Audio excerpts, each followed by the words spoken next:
Good morning, everyone.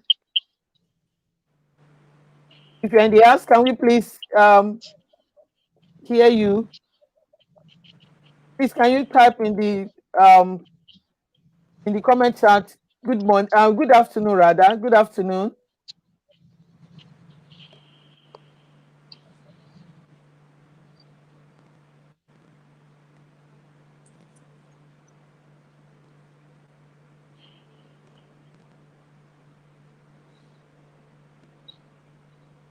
Good afternoon. Yes, today is another session of our discussions looking at major issues that are affecting our society at large. This is Societal Values Talk Show series.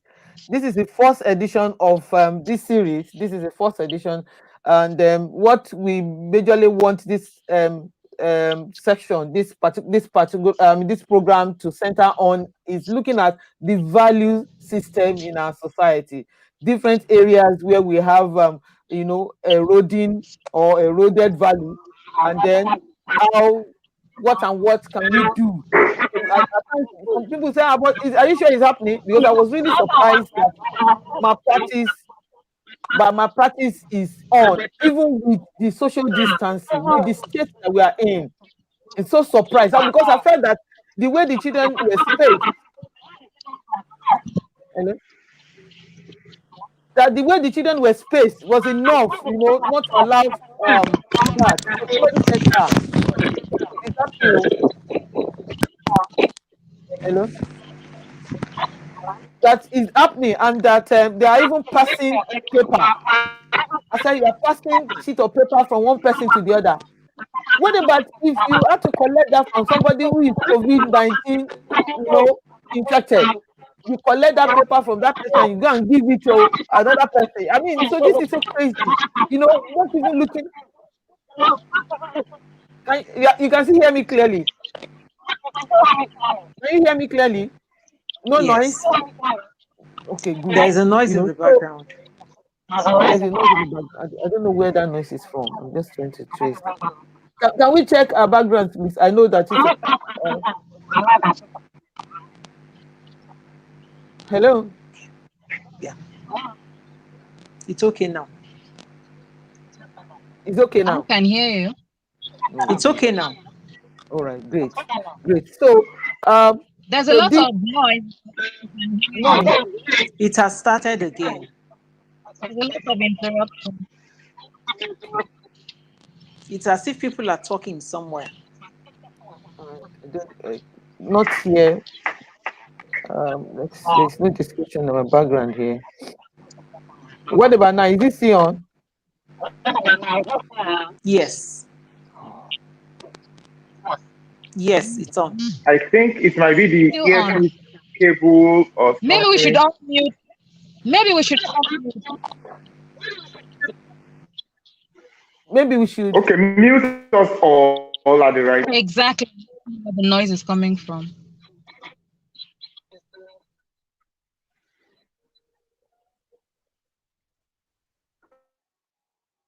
Hello? Hello? You can hear me? Yes. You can hear me. Is it? Yes. I think we are good. Has the noise gone? Yes. Yes, it has. Good. Okay. All right. Okay. So we can unmute back. So today, like I said, we are looking at examination and how this examination has made all the stakeholders to be desperate. Everybody's just on the AYR level and ready to do almost anything and everything to get their children to write exam and to pass, as if passing the exam alone is what makes life. So today we have a panel of discussants, and I'll be introducing them one after the other. Yes, we have the only male in the house for now, Mr. Yomi Oloni. I'm trusting that Mr. Lanre Yusuf will join us. Okay. Mr. Yomi Oloni is a seasoned educator, school manager, and business developer. He's a senior team lead for Right Eyes Educational Services, a school support service group, and he has served in the private and the public sector for over 20 years, with a lot of experience to share with us here. And there is skill in professional development, curriculum design, adaptation, teacher leadership, and all. So we're going to get to hear a lot from Mr. Yomi Oloni today. Mr. Oloni, you're welcome to this program. This is the first edition of the Societal Value Talk Show series. You're welcome, sir. Also in the house is Thank you, ma'am. yes, sir, Mrs. Toyin Idowu. She's the director and the administrator of Glory View School, Ebutemeta, in the mainland. A school leadership apostle consultant, school organization and method, then a team coach. She's here as an administrator and also as a parent, to lend her voice on this issue. You're welcome, Mrs. Toyido. Thank you very much. Good afternoon, Mrs. Adekowe. Good afternoon, everybody. It's a pleasure being here. Also, thank you. And also, before I forget that, she's also an admin of the CPE. We all know CPE. As a matter of fact, if you're in the education space and you're not a member of CPE, I don't know where you are. So she's an admin there, and great work is happening in that group. Yes, also in the house this morning is Mrs. Ellen Essen. She is a barrister, LLB, BL, LNM, and partner at Vincent Essex and Co. So if any legal matter concerning this matter, we are good to go. She's a wife, she's a mother, she's a writer, she's an event planner. As a matter of fact, she's an event as we are talking now, to set up a program. She's a mother of 3. And also an admin in CPE, doing great work. She's also a teacher in the Good Morning English class, so she is she's a woman of many faces and wearing so many parts, not many parts. And currently also with Mrs. Idowu, she has one of our children writing works now. Mrs. Idowu's son is writing, and her daughter is also writing. So we have the right people in the house. So we can see the tempo. Not just, Mr. One is any of your children not writing? Not yet. Okay. All right. So we have children are they are not. Oh, good. Maybe soon. Yeah, not yet. Biological, not yet, but I have a lot of other ones writing. Good. So we have this. We have our 3 panelists in the house, and today, like I said, we'll be looking into examination and how desperate it has made all the stakeholders. I don't know if the government is aware of this, and then because it's a serious one. So we're starting off with what is really examination. What is examination? Mr. Oloni, can we hear you? What is examination?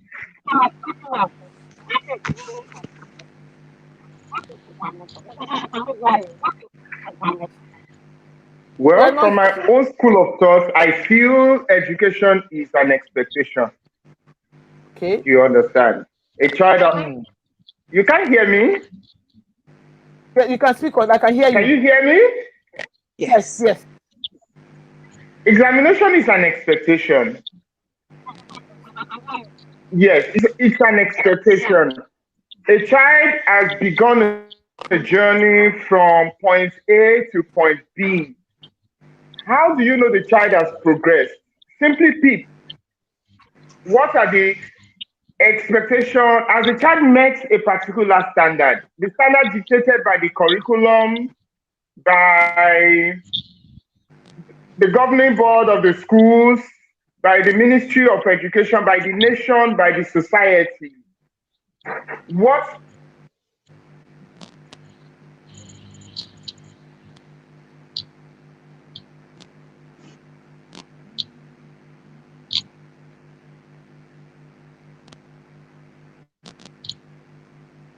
are we? What is expected of a 9-year-old?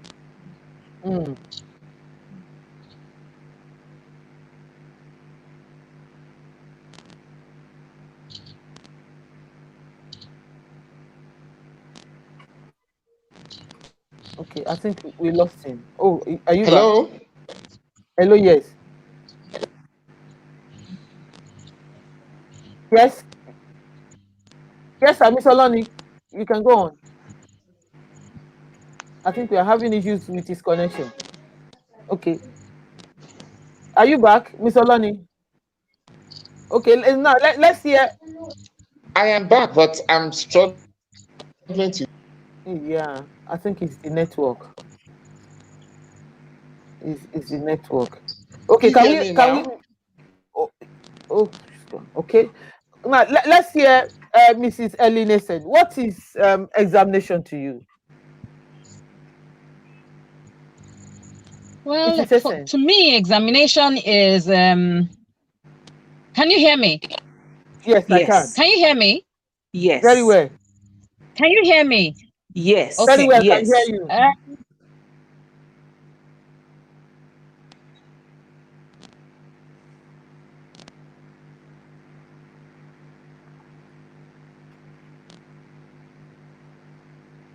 We can't seem to hear you again. Are you seeing? As if there's a network issue.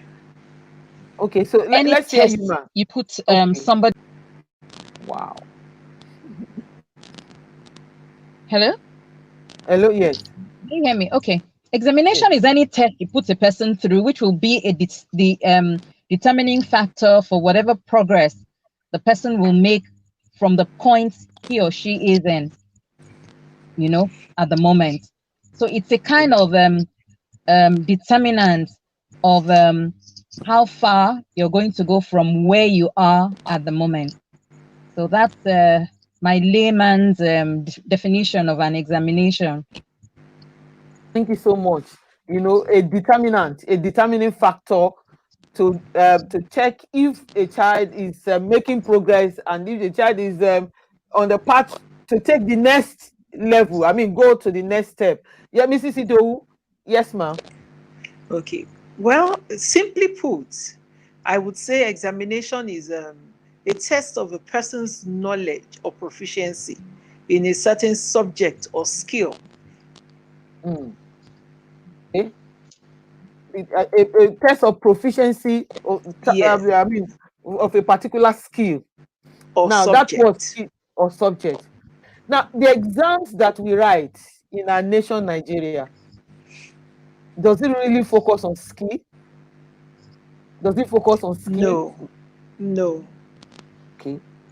So you're welcome back. That is why I included knowledge or proficiency in subject or skill. Because our teaching methods do not really encourage skill. Rather, it encourages the children to simply read, memorize, and pour out. So, and there's no skill being measured there. Okay. So the kind of system we use, the kind of approach we adopt, does not allow us to really test if there's a skill has been acquired by these children apart from just the knowledge. Yes. Okay, great. Miss Olani, are you back with us now? Yes, I'm with you. I'm sorry about the breakup. No. This is where we are, new normal. All right, yes. Can we continue with your thoughts? You were saying something about education, and you said it's an expectation to monitor the progress that the child is made, measure before the child can proceed. And the definition that Mrs. Idowu gave, he said, the kind of determinant of the progress of skill and knowledge. So that was why we came here. I said, skill. Does the exams we do in our nation, Nigeria, does it really look at for skill, in children? It does not, ma'am. Why? Because examination is a distraction to learning in Nigeria. the way what we term examination to be has really redefined, or let me say, it has really denatured what school is meant to be. In Nigeria, when you send a child to school, the sole aim of the child going to school is to pass one examination or the other. Do you understand, man? So I feel our children are not learning to create. They are not learning so as to meet up with the need of the society. They are only learning to pass the exam. So if we can redefine what examination is, it will help us to teach better, those of us who are teachers. It will help those who are stakeholders in schools to readjust, because I will not deceive you, examination is affecting stakeholders, their homes, school, boards, center, if the government in the school, you see governors competing. My state has more passes in WAEC than the other. Why? Examination is a distraction in our society. So I feel examination is supposed to be an expectation. Expectation of what? Every family has an expectation. When I took my 5-year-old to school, I told the school that my child cannot greet, my child cannot relate with others. Why? Because as at then, she was the first child. And I said, between this term and the next term, can I see my child being friendly with other children? And everybody was looking at me like an alien. I want friendliness, I want interaction, I want my daughter to come home to sing. Because why? The way I have been reschooled after learning, being in the abuse of the educational system, I feel there's a newer system, there's a newer approach. So, and at the end of the day, I got it. I got that expectation. So examination could also be the expectation of the society.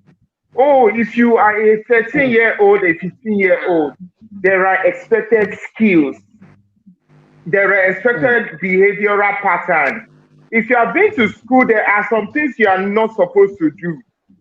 If you are and then expectation could also be, okay, I am the director of XYZ school. By the standard and value I am offering in my school, I don't expect any child in my school to be a Malian. It's an expectation. So in my own school of thought, I also feel examination should be a check on growth. Check on growth by parents, by the school management, by the state board, education board, and then by the society at large. What is the check? Okay. So if we understand that to be examination, I feel it will redefine everything rather than me saying, okay, how much of almighty formula I know. Those things are not bad. According to Mrs. Idowu's definition, learning is expected of our children. You understand, man? They are supposed to know all of that, but it's also supposed to reflect in their growth pattern, in their value, in their understanding, and how they pass back to the society. Thank you so much, Mr. Oloni. Thank you so much. You know, you have put in so much. Now, as a parent, Mrs. Ellen, do you agree with the expectations of or the explanation of Mr. Oloni in terms of expectation, you know, for learning? Yes, I do. I agree with him. Examination should be a kind of an assessment. For me, I think that the reason why we need to have examination is to be able to assess what milestones the child will be able to attain. It's like when you have a baby, you know, has the baby started sitting? Has the baby started gripping? Is the baby able to focus, you know, on objects and all that? How do you know without a test? So for me, examination should be an assessment. Which if we really understand what it should be, we shouldn't run away from it. Let me just give a little example that happened. Now, my was doing an online exam, you know, school exam, and the teacher kept on going on and on, and reminding them that he wants to see them on the camera, and that anybody who he doesn't see on the camera, will be.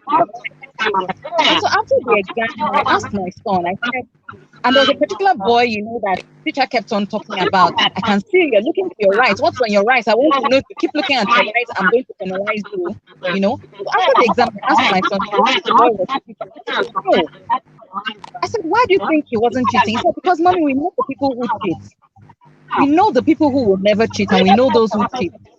Because they say before the exam, they tell you, I'm going to cheat."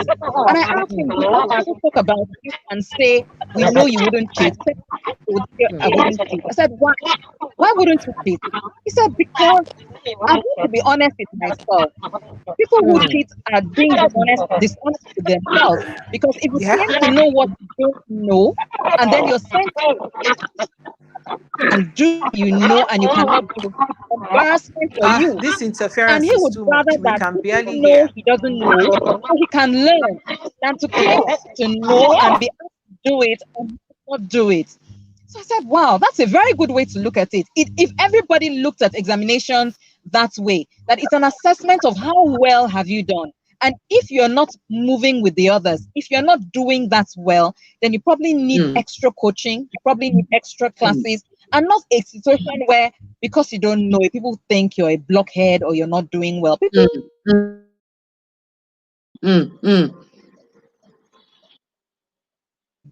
different paces, So if you don't know, can you hear me? Okay, Yes, so it should yes. be an avenue for you to be taught, to be given extra classes, and not for you to hide Yes, the fact that you don't understand what is going on. Another example is, the good morning class that I run. We just have the classes, we don't have any exams. But the funny thing, because we don't have any exams, sometimes we'd have taken a particular topic, and then weeks after, somebody puts up a post or a comment, and I see the same thing that we have taught, the person is making that mistake. And I think to myself, it's because we don't have any exam to know who is following, who has Oh no. mastered, or who is just posting along. So when people say there's no need for exam, I tend not to agree with that line of thought. I think it's good every now and then to have these assessments. But these assessments, like I said, shouldn't be a matter of life and death. It should be an assessment of how well are you coping. If you're not, Mm, mm, mm. my phone looks like my phone is acting up. Hello, can you hear me? Yes, yes, we can Hello. see hear you.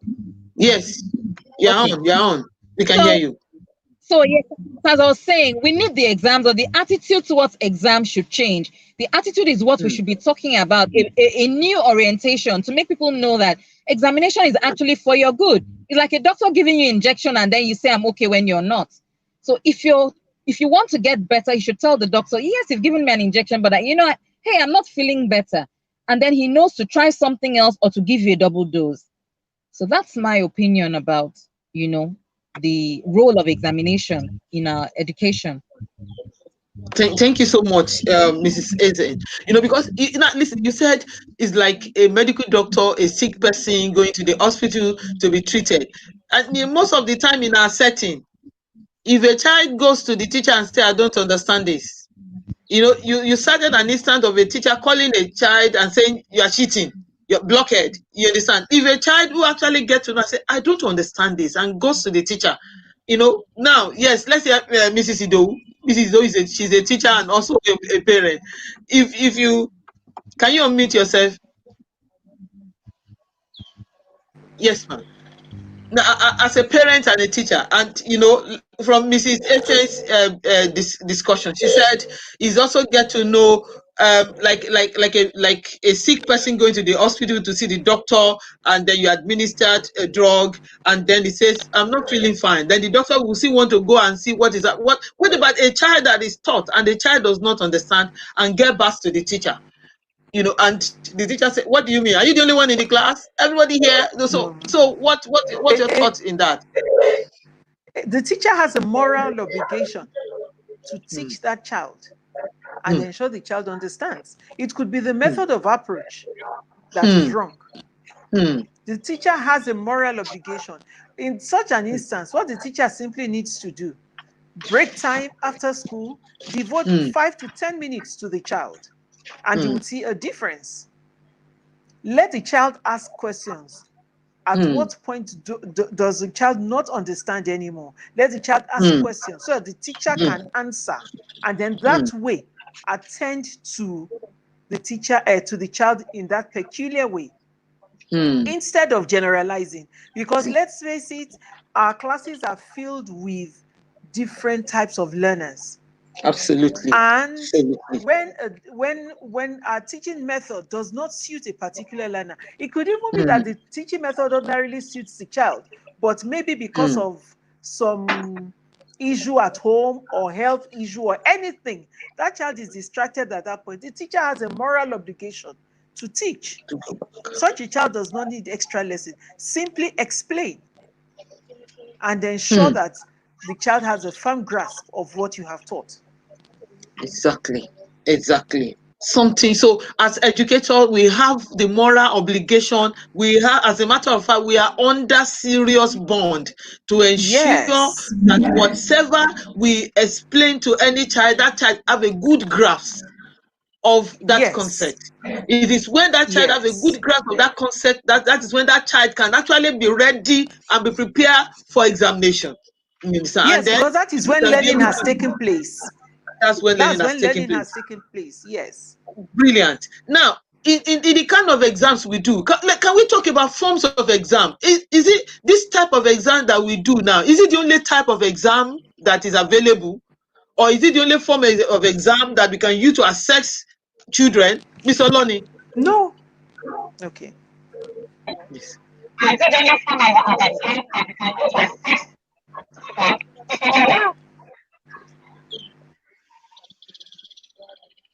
We can hear you, Miss Yes. Oloni. What we do, I'm a proudly Nigerian person. What we do at the moment is an exam.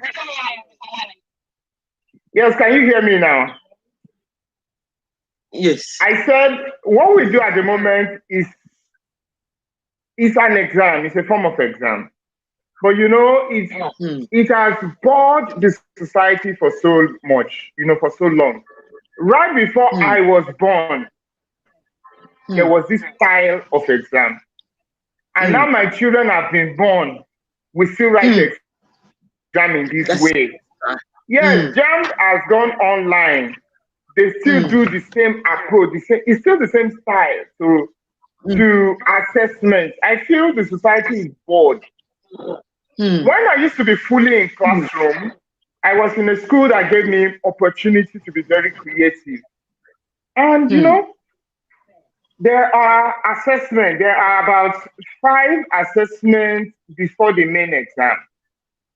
Out of my 5 assessments, I want to take permission from my head of school. And I explained to her that I feel some children are cramming. I feel some children want to be more creative. I feel this style of exam is not allowing us. And she said, Mr. Remy, how do you mean? And I explained that normally any child who can cram will answer any exam and still score A. But at the end of the day, bring the child to the field. Okay, you've learned mensuration, learn times breadth, perimeter. Bring it to reality. The child is dumb. The child cannot do anything. You understand? So I told her that, okay, for the subject I'm teaching, can I have, I gave my rubrics an expectation. And I said, can some of my exam be more on the field? Okay, I've taught mathematics. Can I have something called report and detailing?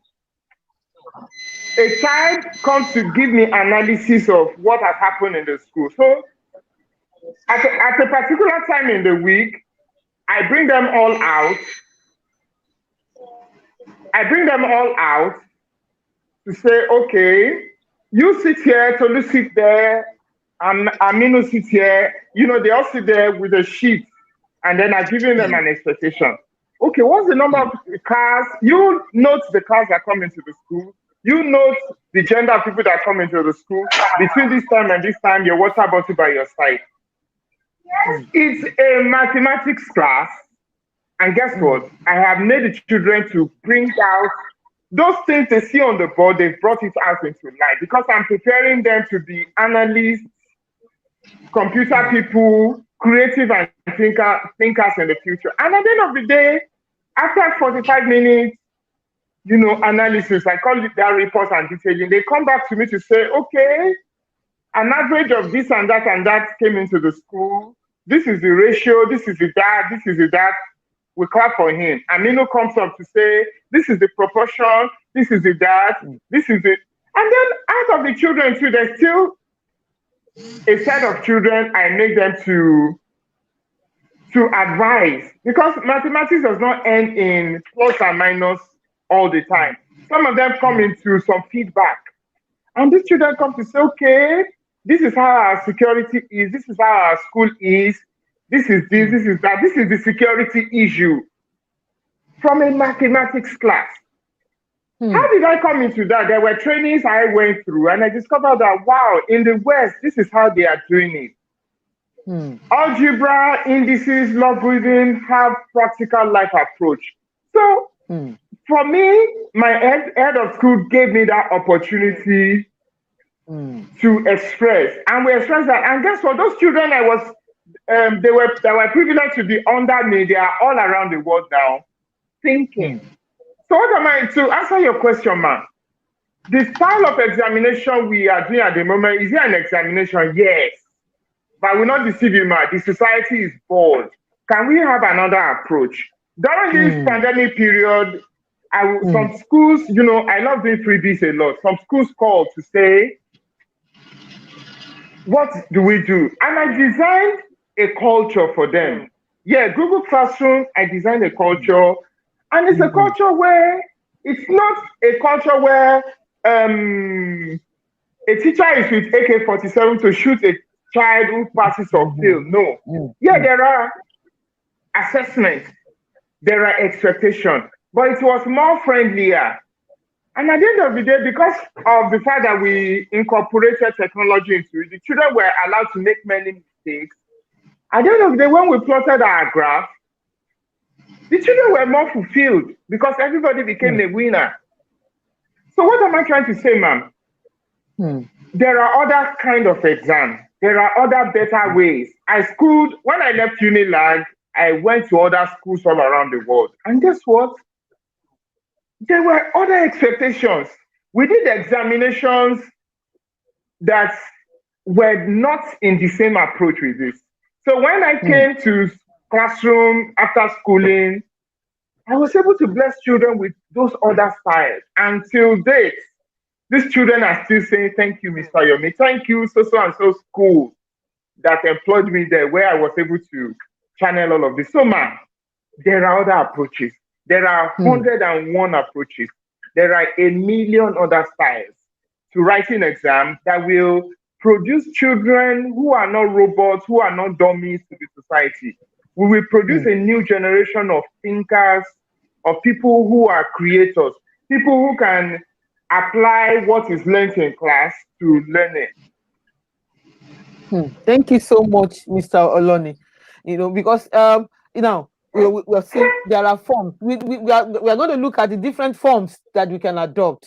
And we're trusting that we are reaching out to the world. The world will hear us. We are speaking so that they will hear us, and it will help them in decision making. The policy makers. So now, for a child that is writing this exam, these children were locked in at home for like 5 months or more, and they just got back to school in like 5 months, and they got back to school in 2 weeks. I know for those of them in private school, the school continuously engage them online. But do you also know that it's not all the parents that subscribe to that? And then for public school, not so many of them were able to. So a lot of this is so for our children who are writing. I want to hear Mrs. Sidowu and Mrs. Essen. What has been the experience with these students? What's been their feel? This exam. I mean, how are they feeling? How are they feeling about this situation that they are in? Yes. Can I go ahead? Okay. Yes. Yes, Okay. you can. So I want please kindly allow me respond to Mr. Yomi. I've heard everything you have to say about adopting a different approach to examinations. I agree with you, hook, line, and sinker. We need to address that. But we have a very present problem with the current exams that are going on. So I think, yes, I agree with you. We need to talk about that for the future. But for now, we have a problem. How do we solve that problem? Okay, so you asked how our children have been coping. Fortunately for me, in my children's schools, I have two children who are still in secondary school.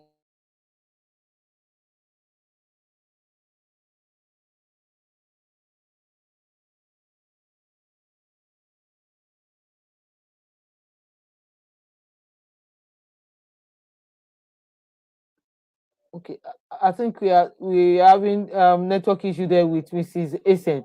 Mrs. Idowu, can we hear your thought, ma'am? It's been It seems as if she's trying to come back. Yes, she's trying. I think hello. okay. Okay, let's hear you, ma'am. Is Okay, she back? Okay. okay. Uh, Can I go on? yes, Yes, please. please Yes. go on. Okay. So how did we deal with the situation? First of all, when this the lockdown happened and schools had to, be closed down, temporarily, I spoke to my children, explained to them what was going on. I tried to encourage them. Some days I mean, they just couldn't cope, and you just see very mischievous things, they'd get into, and just attitude problem and all that, I mean, it was difficult, but I try to understand. I try to put myself in the situation. Once or twice, my daughter had, warned me, "Mommy, if this exam doesn't go on, I'm not going to the exams anymore." And I'm thinking, wow, we can't have done all these years and then you decide you don't want to take the exams anymore, because the school she's going to, had told us we don't need your WIC certificate. We are good to go. We'll use continuous assessment. So it really wasn't something that she needed to do anymore. We went under that pressure on like some other, parents and some other students. But for me, I thought I looked ahead and I thought to myself, what if in the future we actually need our WIC certificate? What happens? And so that's why I insisted she had to go through it. So it was important to me, first of all, emotionally, to prepare her to continue to, mold that emotional stability in her for the exams. And even when, she'd complain to me, "Mommy, they said we're not going to have physical graduation," I try to calm her down. A lot of things I ordinarily wouldn't, accept. I tried to calm down and be empathetic towards her because I knew what she was going in. I mean, let's look at it. These are people who, from their JS1, they had Ebola, and then now they're going out. They have the coronavirus. Coronavirus. There's so much going on in their minds, a lot of things. So when I see schools insisting, "No, you mustn't do this thing, you mustn't do this at this time," some children are actually committing suicide. I think Black people are more, we have more grit than, Europeans. So maybe that's why we don't understand that the children are really going through a lot. So for me, the way I handled it, or I'm still handling it, is that I try to be empathetic. I try to understand. I try to give a little more leeway than I ordinarily would have, and that way we're able to cut along, and I hope by God's grace we'll be able to go through everything, and everybody will be okay. I take her to school, I encourage her, on our way to the exams, I encourage her, I tell her I'm proud of her. I know she can do it, and I continue to encourage her. I never make her feel inadequate or anything. Any little opportunity I have to praise her, I try to do that. So basically, just working on her emotions and trying to stabilize her at this time. Thank God for that stand. That was really, really so good, you know. Yes, Mrs. Ido, what happened? Yes. Well, How were you able to? for us, between my son and I, Mm, the initial period of the lockdown was okay. Even without me mm, prompting him, he stuck to his mm, study schedule. He was able to pace himself, read, and everything because we had this expectation that very soon school would be opened. be open. But by July, I saw he was no longer interested in reading, and I Mm, understood why. It's not mm, easy to keep reading for an exam that you don't definitely. know the date for. Mm, So Yeah. all I just told him at that point was that no matter what, make sure you put in at least 2 hours a day mm, so that you do not lose trend of what you have read. So by the mm, time the exams were finally announced, it was easy for him to mhm, fall back into his previous routine. mm, And with mm, that, he was able to balance out very well. But you see, mm. beyond that, a lot is going on in the minds of these children beyond the exam. Because I Yes. noticed he Yes. was worried about life in September, that what Mm, was going to happen, what mm, was the fate of him and his classmates, of him and everybody else that's supposed to write WAEC. mm, If WAEC isn't written, what are they going to do and things like that? These are things that, of course, have effect on their study time because they would open the mm. book, but their minds are not there. So as parents, we have to keep reassuring them, even in the middle of the exams as it is now. We have to keep reassuring them. Mm, mm, We have to mm, keep reassuring them. Many of them have already lost scholarships abroad because mm, WAEC would finish middle of September. The results will not be mm, available for another 45 mm, days. Those schools have mm, closed their scholarships. mm, Some have even lost mm, admissions for this year mm, because of the timing. Parents have to mm, deal with all of this. But mm. like what I keep telling my son, we're going to take one day at a time. We're At a going to time. deal with each issue as they arise, and nothing is going to stand in the way of the focus at the moment, which is the WASC exam. Sit for your exam, put your best, pass, and then we'll now move forward. The options would Mm, open up at the right time. mm. That's brilliant. I like that, and I'm just trusting that a lot of our parents we also have this kind of mindset to be able to attend and support these children at this particular time. You know, now the let's look at that desperacy, that word. You know, that this desperate I mean, is it desperate spirit in exam? I mean, Okay. how did we get to that point? How did we get to that point? And how can this be? And what are the offshoots of this desperacy? What are the things that this desperacy give back to or is giving back to? And what are the ways we can? What is the implication, of this? Yes, Can I go ahead, please?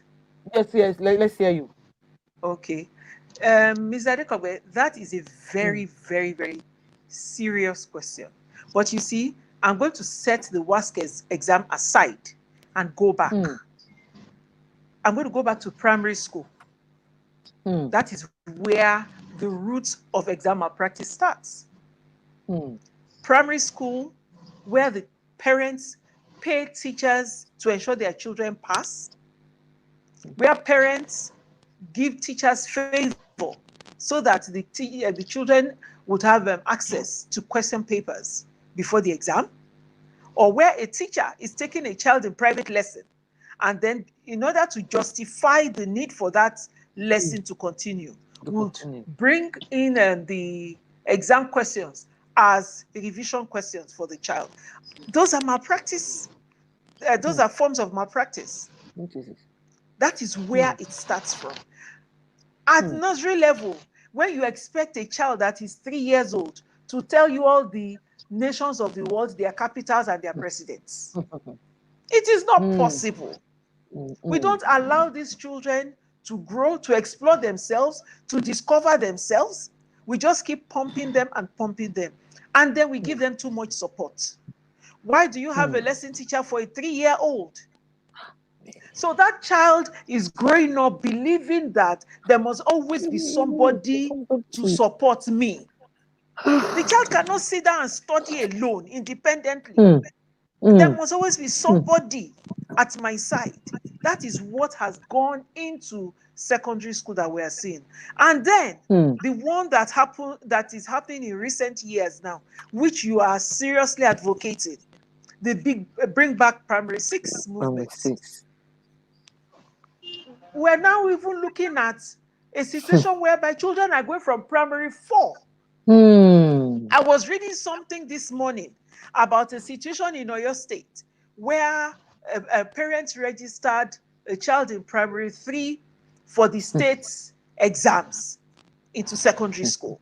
How did that happen? How did it happen? Is it not the school that is supposed to send the CAS results to the state examination board? So what CAS result does a 3-year-old, a child in primary 3 have that to qualify that child for the exam? That child has not been taught anything that has to do with that exam. So malpractice has to come into being. Malpractice has to come into being. You see it now. That is where it starts from. From the foundation. From the foundation. When the foundation be destroyed, there's nothing anybody can do. That is where it starts from. And then your child wants to get into secondary school because you want a federal government college. You go and pay the way for the admission. That child already knows that there is no need for me to study. There is, as long as there's money available to pay, I will get what I want. So what is the inducement for the child to study for WASC when the child already knows that my parents are ready to pay? Which is why at that level, SS3, they are busy looking for expo. It's the time, the energy that they spend looking for expo. If they spend it at their study tables, I am telling you, we would have a lot of brilliant, well-grounded, well-rounded school leavers. But they are busy. If you want to know, anywhere there's a concentration of teenagers or there's a concentration of tutorial centers, the night before major papers, just go, just take a stroll around that neighborhood. You will see them in clusters, going from one place to another. You will feel the palpable tension because that is all what they're concentrating on, expo. They're not even stopping to think that what I'm looking at, what I'm depending upon, is it actually true? Is it correct? So you see, it goes far back. We are looking at the surface. We are looking at the final point. Meanwhile, it goes far back, and then schools have their roles in this desperation. When a school holds the subject teacher responsible for mass failure in a subject, the subject teacher is ready to do anything to ensure that those children pass. So even the subject teacher is involved. You know that we've talked about the parents being involved. Now the teacher is involved in order to retain his or her job. Then the school is involved because they want a good track record to show that all their children score A's in WASC. Oh, brother, it is a mistake. So there are so many, the stakeholders, everybody is involved for different reasons, but it is all malpractice at the end of the day because of the poor foundation. And as long as that foundation is like that, we're going to keep having this problem. Because if you look at it, since 2007, when there was a mass leakage and then the Alexander Commission came into being and everything, it has gone progressively worse. The stakes are higher, but it has gone progressively worse. Invigilators are now involved, supervisors are involved, everybody is involved. It's not supposed to be.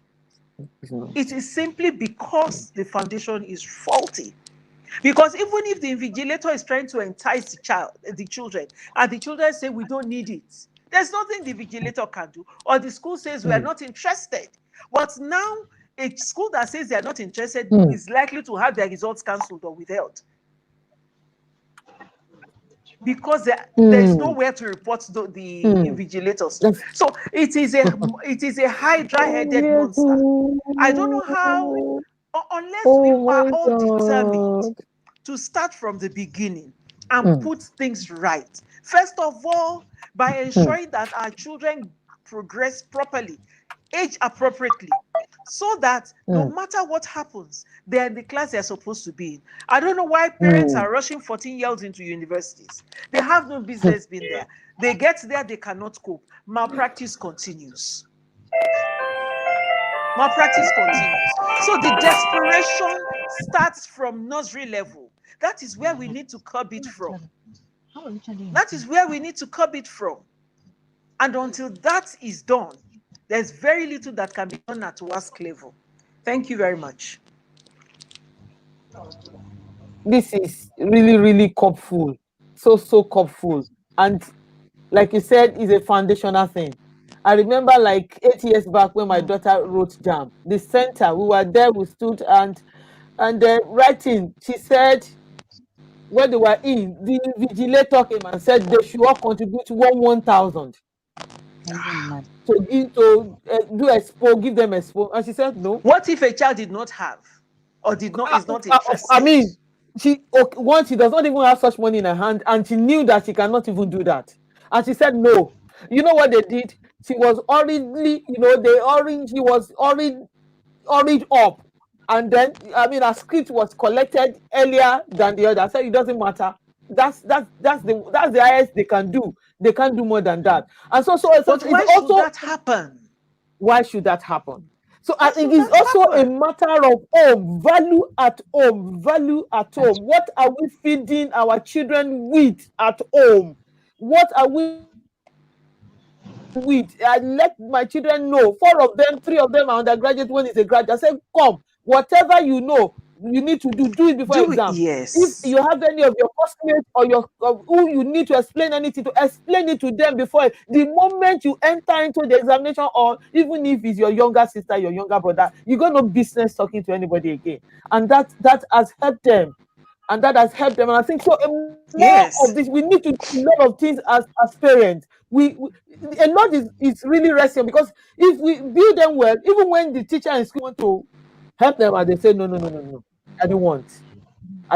And then schools now, as owners, let me talk to Mr. Oloni. Now, as a consultant, you talk to schools, you relate with schools. What has been their stake in, like, because a lot of them say these children are here, parents are paid for them. Oh, there is a school in Aja, one of the schools I work for. I had to severe relationship because it was not ready to change. He said, hey, parents are paid, they are paid for this. They pay, they send the children to school 12 years. For 6 more, for 6 years in the secondary school, and they're paid everything. How do we now make them fail? I said, are you the one making them fail? Do what you have to do. He said, no, there is nothing, because we just need to give them support. I said, support, ma. I said, no, I'm out. I can't. You are not ready to change, because listen, even as a consultant working with them, you can't. If you can only talk. You understand what I'm talking about? You cannot say this is where, because they tell you you are not here. You are not here. You only come and do your job and go. We are the one here, as a matter of fact. And it is the result that parents will see. They will bring more children. If not, we are going to lose children. So, I don't know what more experience you have, Miss Oloni, working with schools, talking to them about this.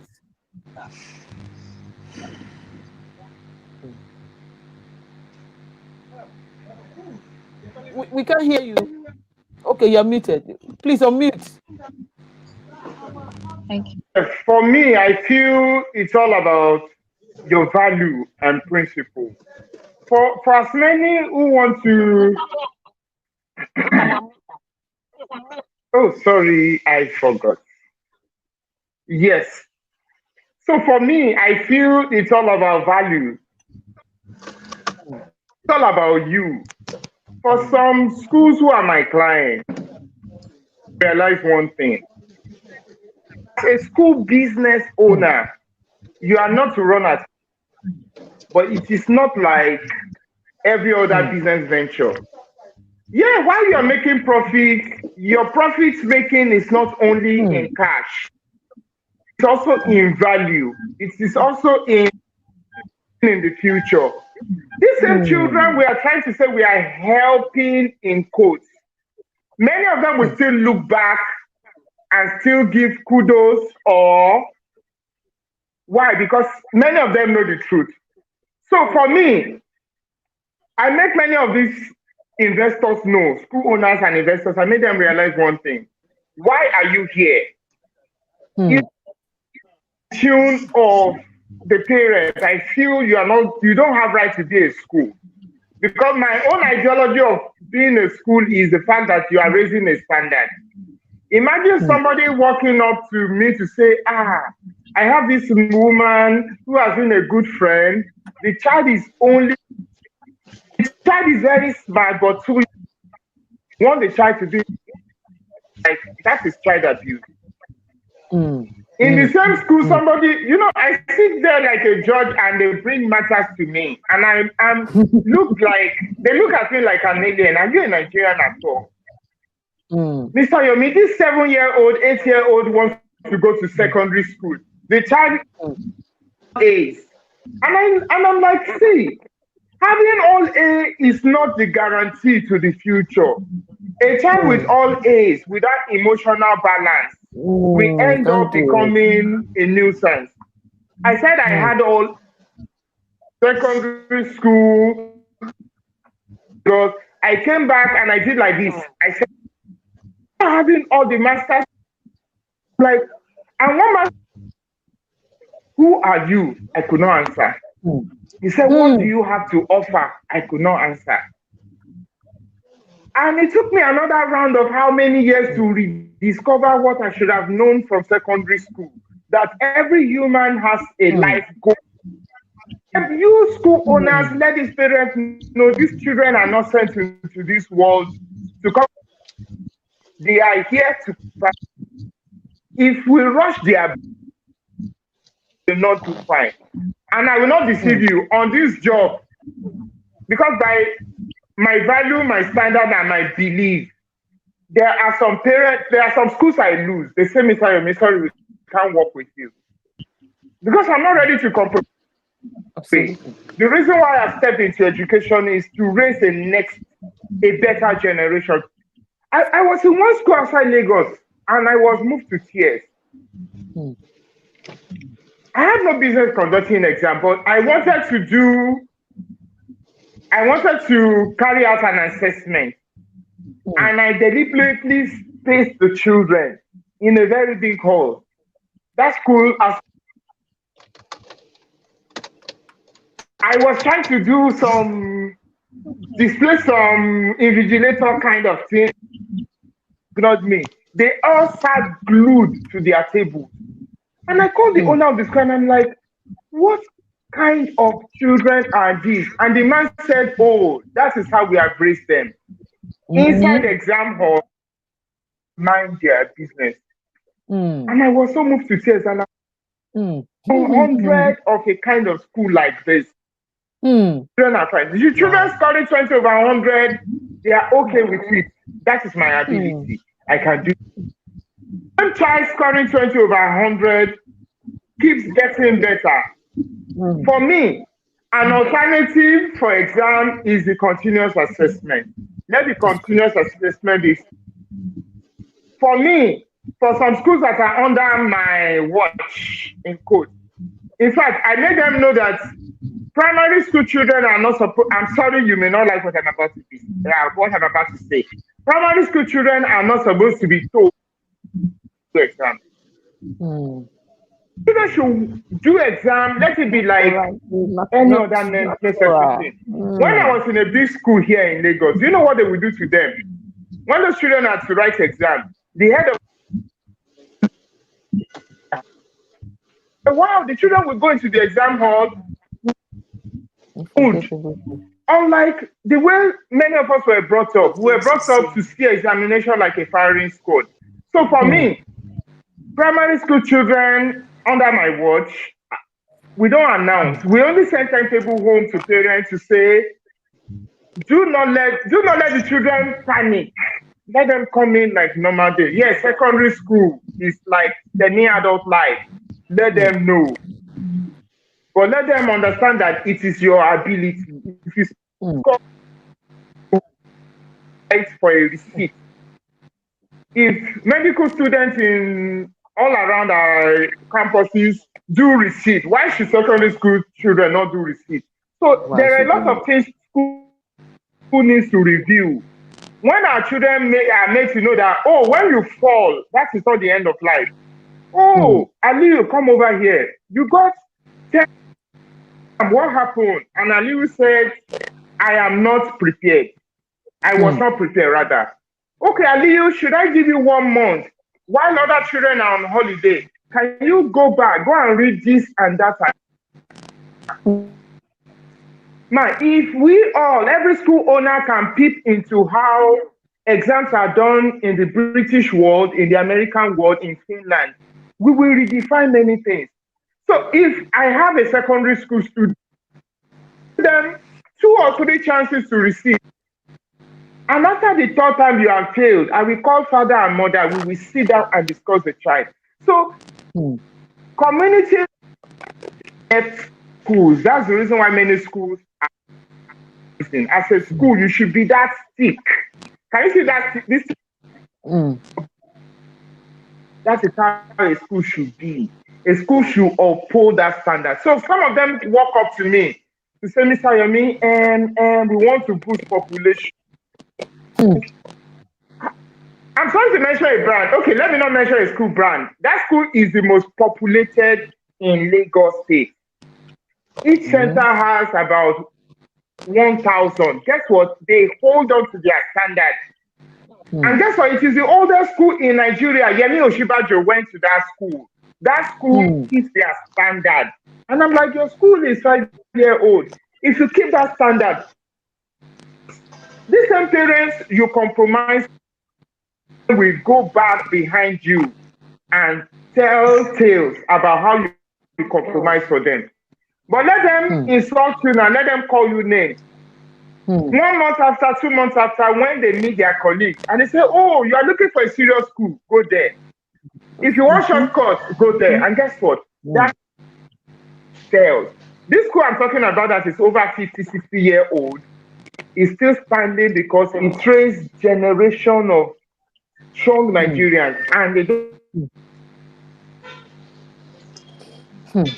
That is it. Thank you so much. You can say that again, because if you build standard, you have value, you have policy, and you stand by it, there is no way the system will not keep growing. People who are telling you what you are doing is wrong today, they will be the people to refer you tomorrow. But if you have to fall for their plot now, they'll say, oh, don't mind those ones. They can do anything, because one thing for school, you must have a standard. Because if you fall for one, you will fall for all. If you don't have a policy to say this is how you do it, parents of diverse class will come to your school and some of them will come and tell you some schools are doing this way, this is what some schools are doing, but you must know exactly what you want to do.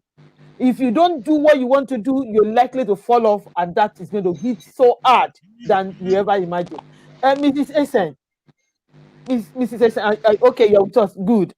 Now, to parents, what do you have to say to parents? We have some questions in the house, and we are, what do you have to say to parents in this matter? For me, I think the whole problem starts with the home. However, from what perspective you want to see it, school perspective, invigilator's perspective, students' perspective, everybody has a home that they come from.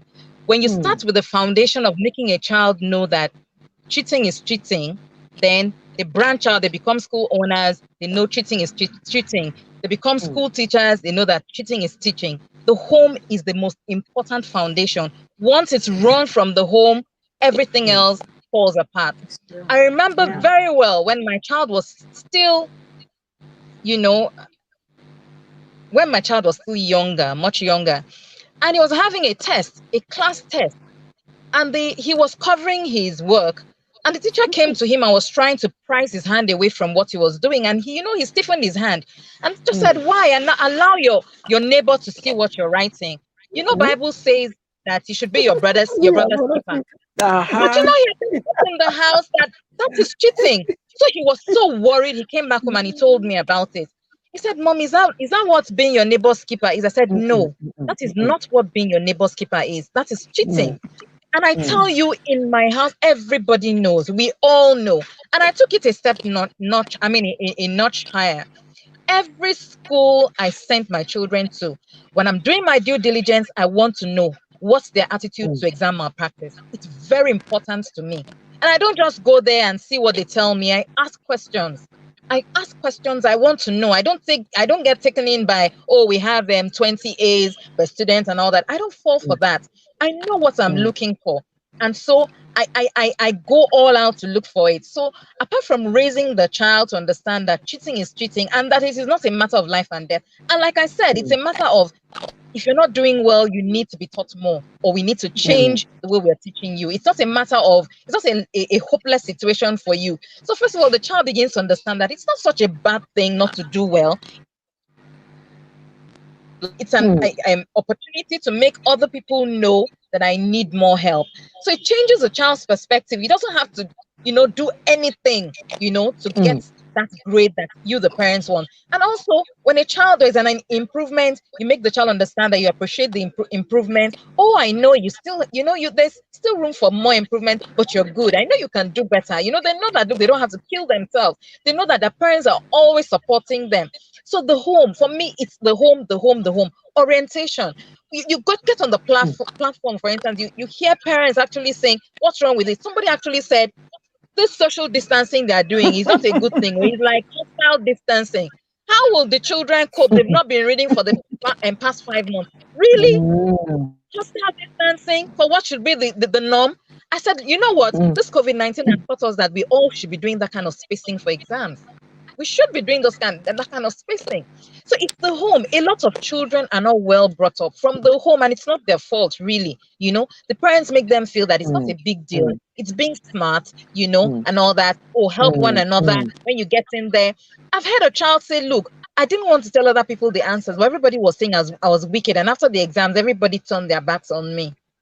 So those ones who think it's okay, that's how they're brought up. The one who thinks I shouldn't, give out my answer, that's the way they've been brought up. But by the time everybody's telling you're doing the wrong thing, you begin to ask yourself, am I really doing the wrong thing? Meanwhile, you're doing the right thing. So we need that orientation. I think parents need to be told that cheating is cheating. There's no two-way to it. There's no gray area. You're either cheating or you're not. So that's the real thing. And then secondly, I've said this over and over again.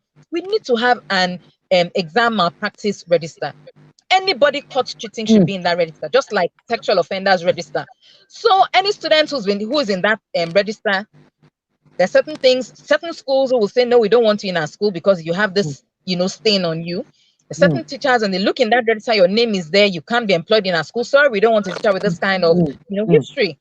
Then if it's a school, you have everybody had A's, and all that, and they check your name is on that register. Hey, I'm not that kind of person. I don't want my child to go to that kind of school. So when people are exposed in that manner, when school owners, when teachers, when children are exposed in that manner, I think a lot of people will sit up. They'll know that it's not business as usual, and everybody will sit up. We need to sit up, even if we go with what Mr. Yomi said, about having a different way of assessment, people will still cheat. Because when you have that orientation that it's the end that justifies the means, you will do anything at all. So I think we should go back and talk about how we're raising our children, and a lot of things will change from there. When we get that foundation right, a lot of things will change. Thank you so much. Thank you so much. That was brilliant. And like you said, Mr. Yomi said, when we're looking at what other forms, he said continuous assessment is it, and that's it, because these children have been in school, and especially I was at a parent meeting yesterday night, and we got talking, and one parent said, yes, I'm keep waiting because the school left before writing the second term exam, and we paid for it. I was like, I said, the second term exam is, is something that can be completed and should be completed with the test. The children should have done like 2, 3, 4 tests. They have done projects. They have done assignment. They have done classwork. Let all of those be, be added together, and then you find, you find the value, and that goes. And the school said they already did that, and the result is already, online for parents, so we're just wondering, because you paid, that was just what mattered to you. You are paid for second time, and examination is part of what you are paid for, and they have to. Is that the only way the examination can be done? As a matter of fact, we need, in some of the trainings I did an analysis of what 40% should be. That's the continuous assessment. And if you take it further, you can extend it. In your continuous assessment, you do your test, you do your assignment, you do your project. Observation, change in behavior is also part of it. Attentiveness, regularity in class. How well you respond to things that you are asked to do. All encompass, because this is what is going to pay later in life. It is not just the grade. A lot of them have all A's, and they are first class graduates, and they get out there to the workplace, and they cannot cope. They can't find their feet. A lot of things are happening at the same time, and they are looking like, what is happening? In the whole world, it looks as if the whole world is crumbling on them, because the basics were left behind. Especially in the preschool, school owners, we have too much of subject in preschool. Too many deep content in preschool. A child that is 2 years, 3 years, and you have A to Z. What does this child know? What can this child do? There should be milestone expectation per each level. And like I said, we are in for a very serious one, because if there is no easing of lockdown, parents with children of age 2 and age 3 will not send them. They will not resume online by 2020-2021 session. They will resume, because already from the pilot system, they knew that the children cannot cope. And so they would naturally resume. So which means schools, you have to begin to think why. Begin to design homeschooling package. You have to do homeschool pack, and so that parents can have. So you become a consultant to parents. You train parents to be able to use that learning pack, and then you can monitor, so that, because there is no way the children will sit before a screen like this and do what? What are they doing there? So we need to begin to, and I said, please, 15 subjects for preschool. I said, please go and fuse, just fuse. Because we just begin to give names. It shouldn't be more than 6, 5, 6, 7 at most. Major key subjects, and also at the upper primary, and at the secondary school, that one is already defined.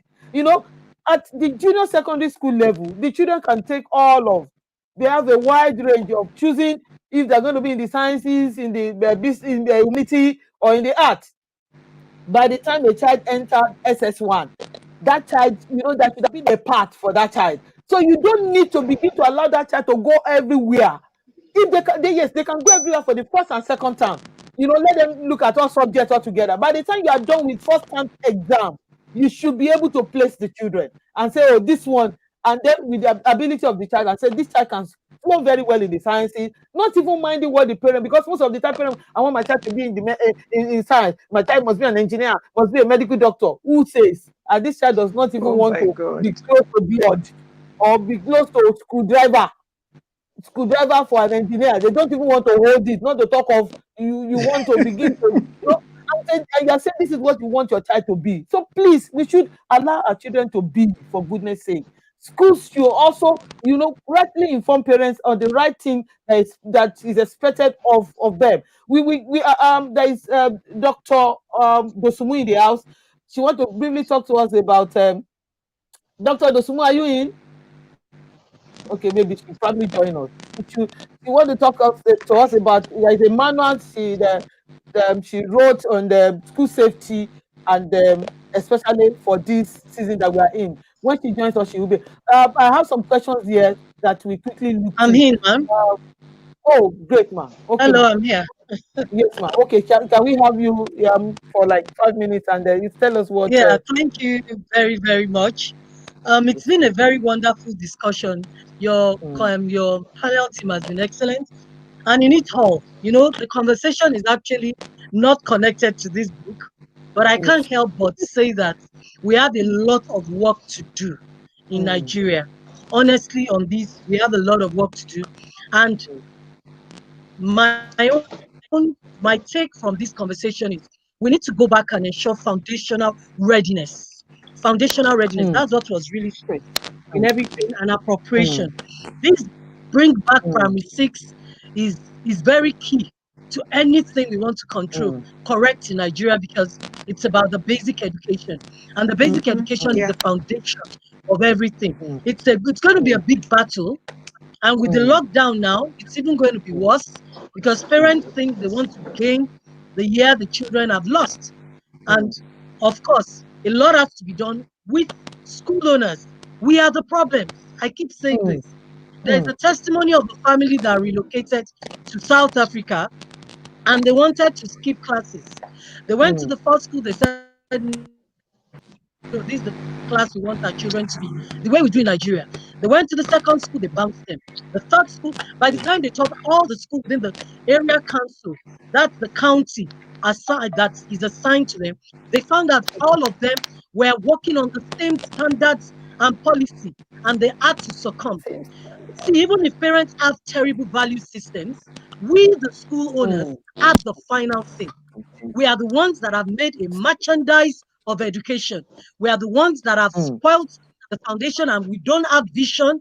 Some of us have come into this thing for money-making purpose, and the eroding value system of Nigeria is hammering everything.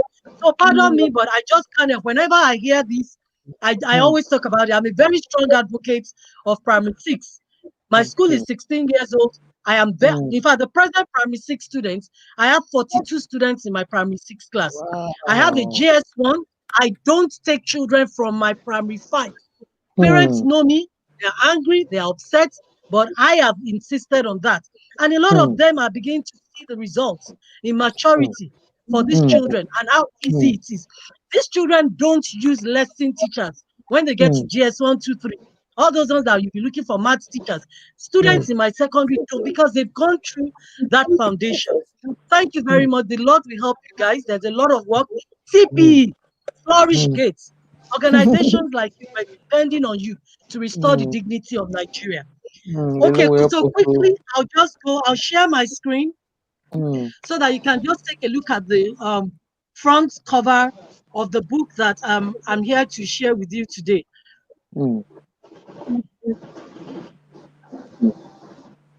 Can you see my screen? Yes, yes, we can. All right, so by the special grace of God, we're able to put together these documents titled Annotated Manual for School Operations in COVID Era. It might have COVID era in it, but then we know that the work in this book has gone beyond the COVID era. We all know that there's a lot of threats, and there are a lot of threats and predictions that with the climate change and so many other things, we're likely to see more pandemics. So how do we prepare our schools? How do we prepare our workspaces so that whenever every challenge comes, it doesn't throw us off balance? That is why we worked on this document. It's an 84-page manual endorsed by the National Nigeria Medical Association FTT chapter. They did a very strong review of the book, and we worked in collaboration with the school safety experts. The content pages of the book did a lot of emphasis on hygiene, because honestly, if we can get it right with hygiene, if you can get it right with health and safety in our schools, immune boosting and counseling, honestly, we can get it right with any form of infectious illness that comes in future to threaten us, and therefore our schools can remain open. The whole focus of discussion in the book hinges on what we call the 7 cardinal measures. The 7 cardinal measures for safety. We did several presentations. I've been on Florish-Gate, I think sometimes in June on this. Mrs. Adekogbe, that is the result of all the various things that we have done. So we are encouraging. Am I still on? Yes, you are. You Hello, are. can you hear me? Yes, All you are right. still So on. You are very much on. we're encouraging schools, we're encouraging parents to make advocacy for these books to be bought by their schools for use. This book goes hand in hand to be used with the federal government guidelines. This book gives you step-by-step approach. There are lots of checklists and templates in the book that can help you to plan and make your workplace readiness ready and unique. You don't need to start copying and pasting. All you need to do is use the templates that you have there to guide you. So the book is going for at the cost of 1,500 naira per copy. That's cheap, even though it's a very rich book. And we're encouraging you that you should pick copies. We will send the um the contacts to purchase the book. We'll send it to Florish-Gate. Florish-Gate can share it. But we have our email address, which is very straightforward: COVID-19 freeschools at gmail.com. COVID-19 freeschools at gmail.com. If you need any copy, if you need to make inquiries on this, if you want follow-up training and support for your schools, if you want to know how to go about using your checklist and templates and developing purpose-built protocols for your schools, we are available to give you support at no extra cost. All it requires is for you to have a copy of this manual at no extra cost. All it requires is for you to have a copy of this manual. Thank you very much, Mrs. Adekogbe. God bless you. Thank you so much. All right. Thank you so much, Dr. Dosumu. Wonderful work. That's brilliant. Because we also need to continuously stay healthy, and hygiene is a critical point here. Thank you so much. Mr. Lanre Yusuf, you're welcome. Mr. Yusuf. Hello, Mr. Yusuf. Yes, I can hear you. How are you? Yes, I can hear you. We'll be on the lookout for you. Yes, we've been talking so much about examination.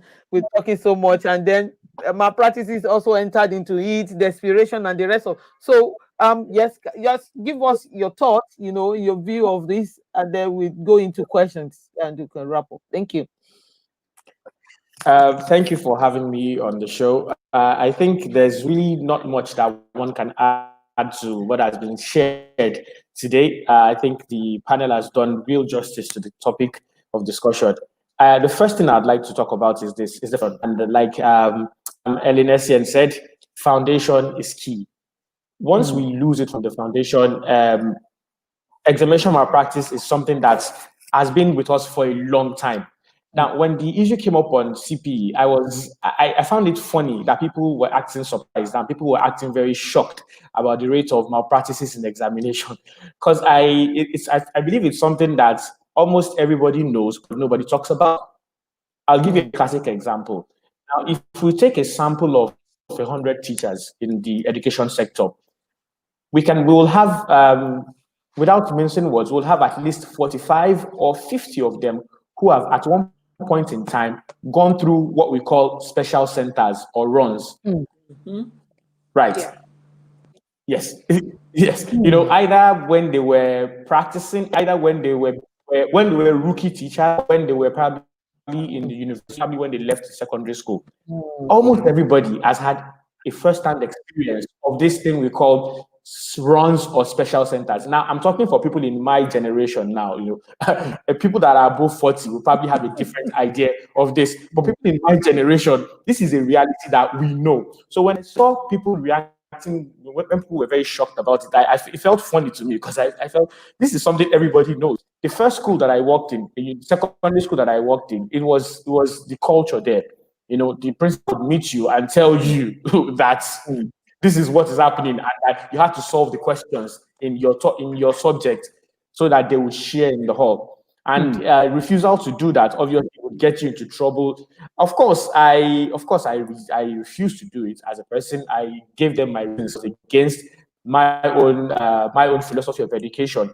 But immediately I finished saying all that, they just left my office and went to another teacher who was willing to do it. And the person solved the questions for them and they gave the students. And there was nothing I could do about it. And the students came out at the end of the day. They got good results. And, even the board invited me to celebrate the students getting so excellent results in my subject, something that I know I did not work for. So this is the reality that we face in this country, and it starts from the foundation. People who have gone through a system of examination malpractices cannot be expected to change it now for the children that they are teaching. We cannot give what you do not have. If you were a product of that system, if that is what you did in the university, that is how you wrote your project, and now you passed. You cannot come to a secondary school now or a primary school and you now try and lay down the law and say, this is not happening, this is not happening. So we all need to reevaluate our value system. It's something that we need to do. Reevaluate our value system and then decide if this is exactly what we want to do. A lot of work is going to go to the school owners. School owners have to be the one who lay down the law. This is the culture in my school. It is acceptable. I like what Dr. Dosumu made, where she said the parents went to South Africa and they went to all the schools in that district, and nobody would agree to change the class for their child. In Nigeria, you know that is not possible. Immediately you leave school A, B and C are already calling you and telling you, don't worry, come, we'll do it for you. Come, don't worry. So your argument for not joining in the examination malpractice becomes a null thing when other people are willing to do it. First thing we need to do is get the foundation right. Get it right from when the children are entering from GSS 1, from primary 1. Get it right from there. The second thing I also want to mention is the empathy part. We need to put ourselves in the shoes of this children. We need to put ourselves in their shoes. A child who do not have any idea of the challenges. I think having some. Okay. Yes, I think I'm getting some. Parents. Okay. Yes. Can you? Yes, You I can hear you mentioned the clearly. second one. Yes. Start off with the second point. Yes. The Yes, first one the was empathy part. The empathy foundation, part. right? A The child, second one. Okay. the Empathy. found, Okay. the empathy. If we do not walk in their shoes, and that's the easiest description for empathy. Walk in the person's shoes, see what the person is feeling. I like the examples that Mrs. Idowu and Mrs. Essien gave with their children when they were preparing for the examinations. Knowing that these kids are going through this specific challenge helps you channel the advice that you're going to give them in a much more, how would I say, sympathetic way. A child who is confused, who does not know if WAEC is even going to be relevant for entering the university or getting into a higher institution, and then you now want to tell that child that cheating is unacceptable, when that is what every other person in the school is doing. Have you even taken time to talk to the child? Have you even taken time to walk in the person's shoes? Do you even know what challenges that child is going through? Do you know the peer pressure that child is facing?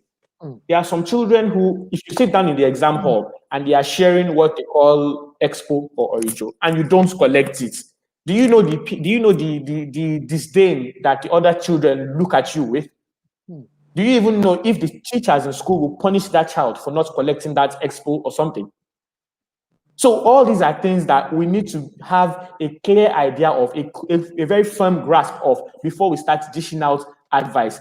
Foundation, empathy, and then the last one is enforcement. There should be penalties enforced. If someone is caught, they should increase the penalties. I don't know, when we went from the penalty for examination malpractice used to be 21 years imprisonment, and now they reduced it to 3 years, and now they reduced it to 50,000 naira fine. And the last I heard was that even if they take you to a magistrate court, if you pay 10,000 naira, you're free.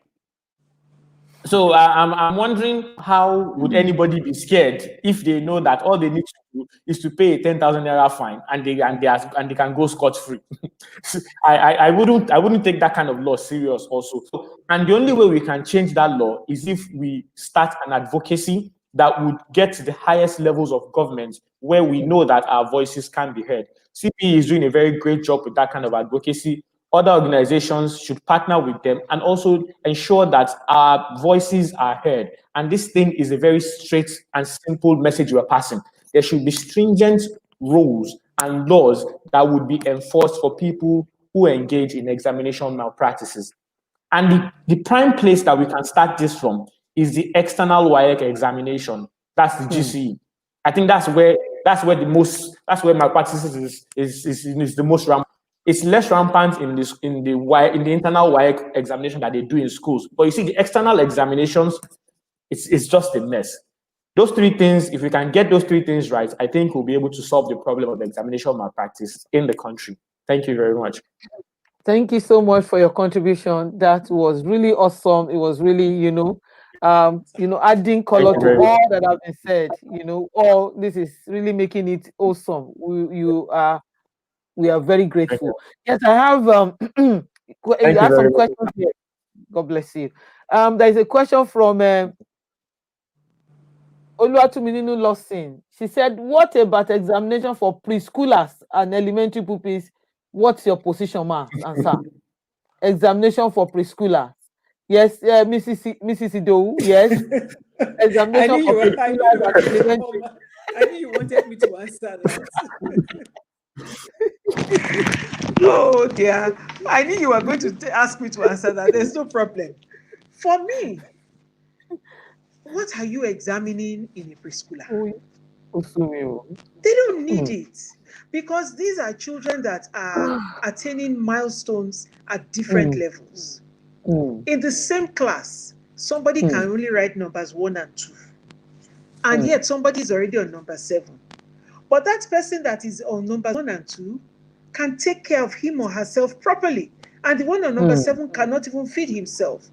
You cannot measure them on the same pedestal. Each child will have a report based on observation. That is why there are different ways of examination. I think that is where we need to define that.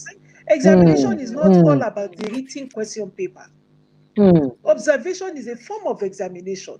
Observation over a period of time, which is why the class teachers in the preschool are the ones that are able to do that, because they are the ones that are with the children day in, day out. They know their temperament, they know their abilities, their cognitive abilities, emotional and affective abilities, and everything. And that is what makes the whole child. So conducting written examination or tests for them, as far as I'm concerned, it is a total waste of time, energy, and resources. And then It parents is will a come and say we waste. are paid. So Like I what told if you, they have paid? What they should look at is the ability of their child. What can my what the child child do? can do. What can my child do? Can my child lace? Can my child button and unbutton? Button Can those was are what they should look at. It is the examinations they are conducting. The teacher will verbally ask a question. The child will answer verbally. The teacher will write down the answer. What are you examining there? Some schools even go as far as having things like home economics in nursery. I mean, I really don't understand it. I don't understand it. Then examination. Okay, I also, go ahead, ma. okay. Go ahead, ma. Okay, go on, go on. Go ahead, go ahead. Examination for elementary pupils. It should be according to their level. Nobody should expect primary 1 or primary 2 children to start telling you about, let me think of something a bit complex, to start telling you about the area of a triangle. I mean, it does not make sense. But these are the things that are going on. And one of the factors contributing to it is the fact that schools are using books a year ahead. When a child in primary 2 is being taught primary 3 work, it is a malpractice. It is a malpractice. The brain is not developed enough to absorb that level of work. You are forcing the child. The child does not show interest because the child cannot perceive anything you are teaching. And then we are now saying you want to examine that child in what the child did not understand.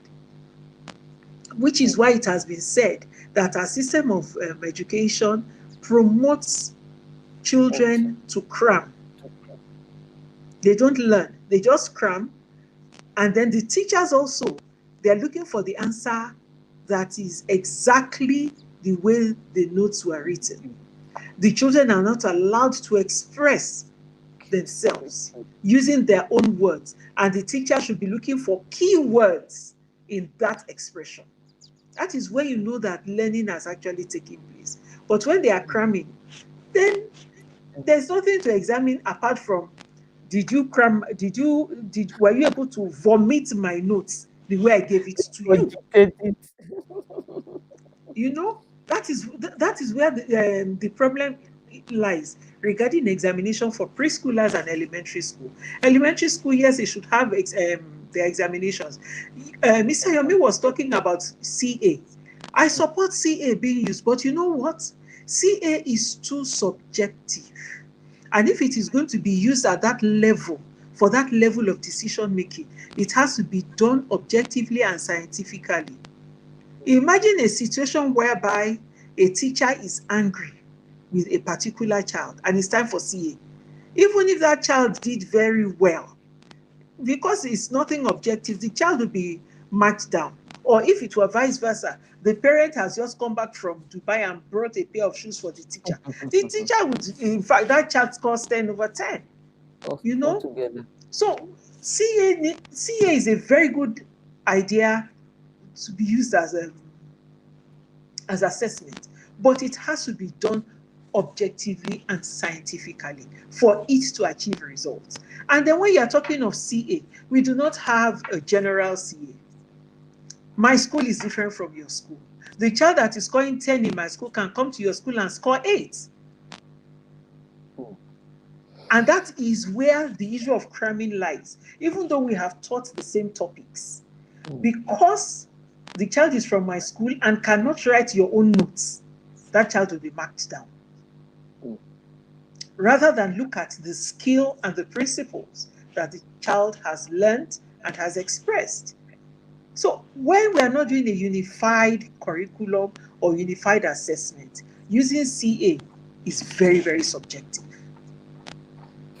So thank you a so lot much. of things still need to be put in place. I hope Oluwatomininu Lawrence, I hope that has answered your question. I'm sure it does. I'm sure it does, because and part of the things that schools need to do at this point is the orientation. This orientation from the beginning, when parents are bringing in their kids, when children come in, it's not just for the pupils alone that needed to be given orientation. Even the parents need to know, in our school, this is what we stand for, this is what we do. Before you started my former school, my neighbor's child school, before they, so you can let them know, you already, let them know what this school stands for. This is what we do here. And for a school in using CMR, it's also about school and the management. If for us at school, if we are serious about it and we have our measures, we will be able to use the CA and it will work. Because if we leave it solely for the teachers to just do whatever they want to do, then we are already saying that, we have another exam we are looking forward to. But if this is what we are really on the lookout for, when you talk about observation, it is not just me, Mr. Adekobe, who sees that child alone and say, Gbemini has really changed. They taught them something about this and this. But this is Mrs. Idowu should be able to see, Mr. Oloni should be able to see that of the truth, Gbemini has really demonstrated learning by the change in behavior or in character. And then we can all give our marks separately, but we now come together, add together, and find the average of all that we have given. Find the average. And that will be able to give that child, a reflection of the change that we expected in that child. Thank you so much. Yes, somebody, yes. There is a comment that someone said, doing item analysis after exams help both teachers and students to know areas of challenge. I think this is also critical for exams, especially secondary. Yes. I think there's a noise at the background. It is critical that the parents and the school should be able to go back to the drawing and analyze.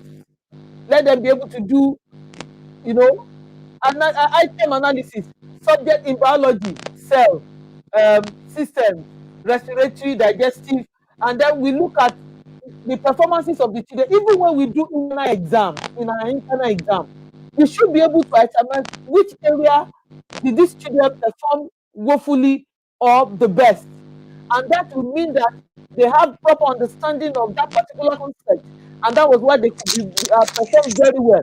And so, if after doing the item analysis, we found out that they didn't do so well in nutrition, it shows that whatever was the concept taught in nutrition was not properly understood, and then will be need even before the child will come and say, "I don't understand." The school and the teacher would have also gotten the point that yes, this topic was not properly, understood, by parents. So that analysis will also be great. There was something that Mr. Loni said. So do you think Nigerian parents are ready for that? That is when we talk about exam, doing exam in different ways. Some of the you gave an analysis of what you did in one of the schools that you worked, and how you were able to change the pattern of examination there. Yes. Said, do you think parents will be ready to accept? But I think it's also a function of yes. Mr. Olani. There is something we need to understand about children. When it comes to education, the children belong more to the nation than to the family. Exactly. That is a fact all of us need to know. The government and the school, or let me say the government, the nation has the right to make a say over a child. Do you understand? It's like I am the governor of ages 0 to 20. And I am to predict and plan or manage their lives and future. Stop that. I'm to plan and manage their future for like 10 years. Meaning the children who are, or let me say people who are 20-year-old in 10 years' time, some of them, I should plan them or manage them to becoming directors and leaders. A child who is 1 year old, 10 years after should be as in a mature child. So it will be unfair of me if I don't prepare them towards being relevant in the nation. So that should be the goal of a nation, a country. And then for people who have come to buy franchises from the nation, from the Ministry of Education, that's the private schools, you are supposed to lift up the demand. Unfortunately, in Nigeria, no one is asking or making any demand. So do you think Nigerian parents are ready for that? Whether parents are ready or not, whether parents are enlightened or not, whether parents are ready to be convinced or not, we are a school. We are the standard. We are the ones who are professional enough to design, interpret, and analyze the curriculum for the learning of the child. Excuse me, I feel the parents need results. So it's only schools that are consistent that will prove to them over time. A school consulted me like 5 years ago. It's a new school. They said, Mr. Yomi, help. And I'm like, well, I don't throw my services on everybody's, throat. It's not everybody that I wish to work with because of the Nigerian factor. And I said, this is how school should be. I defined many things and they were scared. Will people come in this kind of low-income environment? And guess what? When we started, after 1 year or a moment of, let me say, low patronage as in they had 18 on like 100 because the school was garnished and well. And after 6 months of having good, jolly results, the children were not taught A, B, C, D to whatever. There was another better standard. Fine, the same regular thing everybody was expecting. Nursery children were not coming state and capital. They were touching, they were expressing, they were learning. And people saw the results in the mosque, in the church, in the society, in the mall, everywhere those children went. They were always saying, where is that school? And guess what? The owner of the school stopped stop selling so much, or let me say, stop talking so much in convincing the parents. After 1 year, they saw results in the 18 children that came. Others came. So Nigerians like results. We are lovely people, but it's only a very strong-willed, or let me say stubborn leader that can, stubborn in quotes, you understand? You have to insist. You have to stand your ground. So are parents ready? I don't think parents should be able to turn down or water down the demand of the government, of the nation. So because the children belong more, the learning of the children is more heavier, or let me say, it's more on the government than even the family. So parents don't have choice. Thank you. Thank you so much. So we really need to define and know that it is not about the parents. Listen, you have trust the school enough to have brought your child to that school. Exactly. And so, since you have trust the school enough, you have handed that child over, allow if not, take your child. If you don't trust us enough to be able to do that good job, please feel free to. But if you have trust us, if you have brought your child to my school, that means you believe in what we do, and then you should allow us to do exactly what is right. Yes, we take input from you, but it's not, allowing them to override most of the time, because we want them, they are parents. We always allow them, schools allow them to take over, and then they are left with no choice than to begin to dance around parents. They will even begin to, some parents will form themselves into a caucus and be controlling the school, from their homes. And so you have to define a lot of things have to be properly defined, and it is from the beginning. And it's also about school know exactly why they are in existence. Do you know why you are in existence? Are you just there to make money? Are you just there to make a change, to make impact? You must know why you are in that system, because whatever you do today, you have so much. Tomorrow, those students will come back, either say thank you, sir, thank you, ma, or say what kind of school is this? And that destroys, the school much more than the handbills and the digital media or marketing that we do. Yes, another question is here. Online examinations, how fair can it be for all the children, knowing fully well that children sat in their homes for VCC online? Online Did you examinations. get online for the children? Yes, Yes, we during this did. Yes, we COVID. did. Okay, We did. so The what? children had both tests and lessons online. The first thing is for online learning to be successful, the parents' cooperation is needed. If parents cooperate, the child would be independent. When the child is independent, whatever the child does in the test or the examination would be objective. So it won't matter whether the child is at home or not.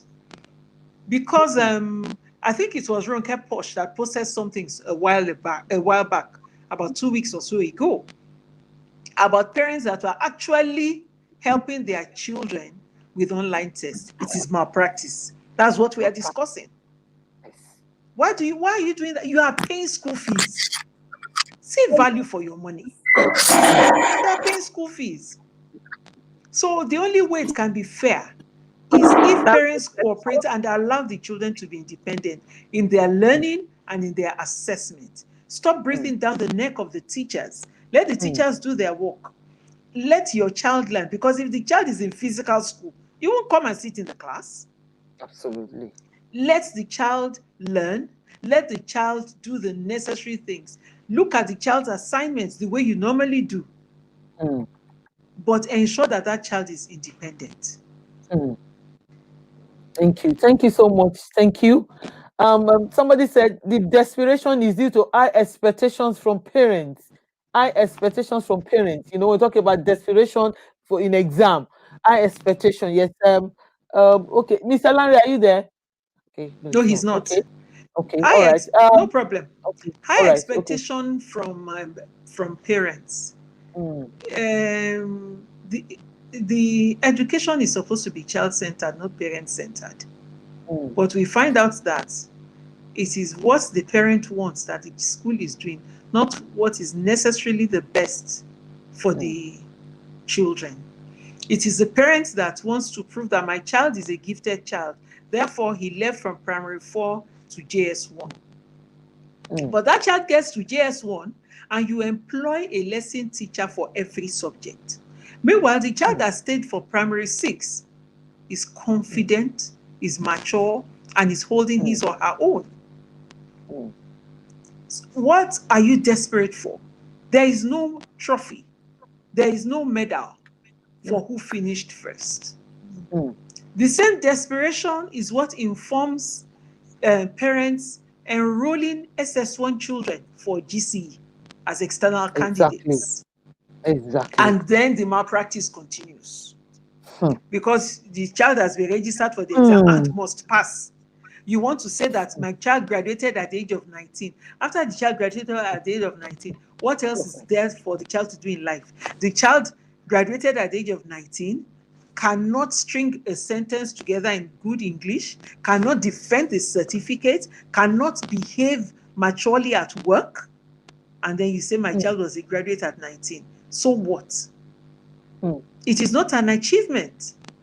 They will start comparing with other countries where there are gifted and talented children. But those gifted and talented children are monitored closely by their parents and by the system, such that they do not get out of hand. That is where they are making the mistake. So the desperation is something I really don't understand. And then some look at it from the angle of school fees are too high. But you see, those school fees that are too high, they pay times 10 of it when the child cannot make all the credits in school set. Some will say because of the incessant strikes in university, and then when the child gets to the labor market, they want graduates 21 years and all that. But and 3 years experience, exactly, and 3 years but you know, the people that are 25 are still getting jobs. They're still getting jobs. And nowadays, every employer has realized that those ones that are very, very young are not even to be employed, because you spend too much time babysitting them.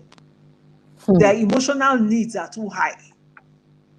So the desperation from parents is something that I don't, even though I'm a parent, I don't understand it. Let every child pass through every level, every class, at every level of examination, of education. Let every child sit for examination based on their own ability, no interference, so that you know exactly what the child is capable of doing. Thank you. Exactly. Thank you so much. That was awesome.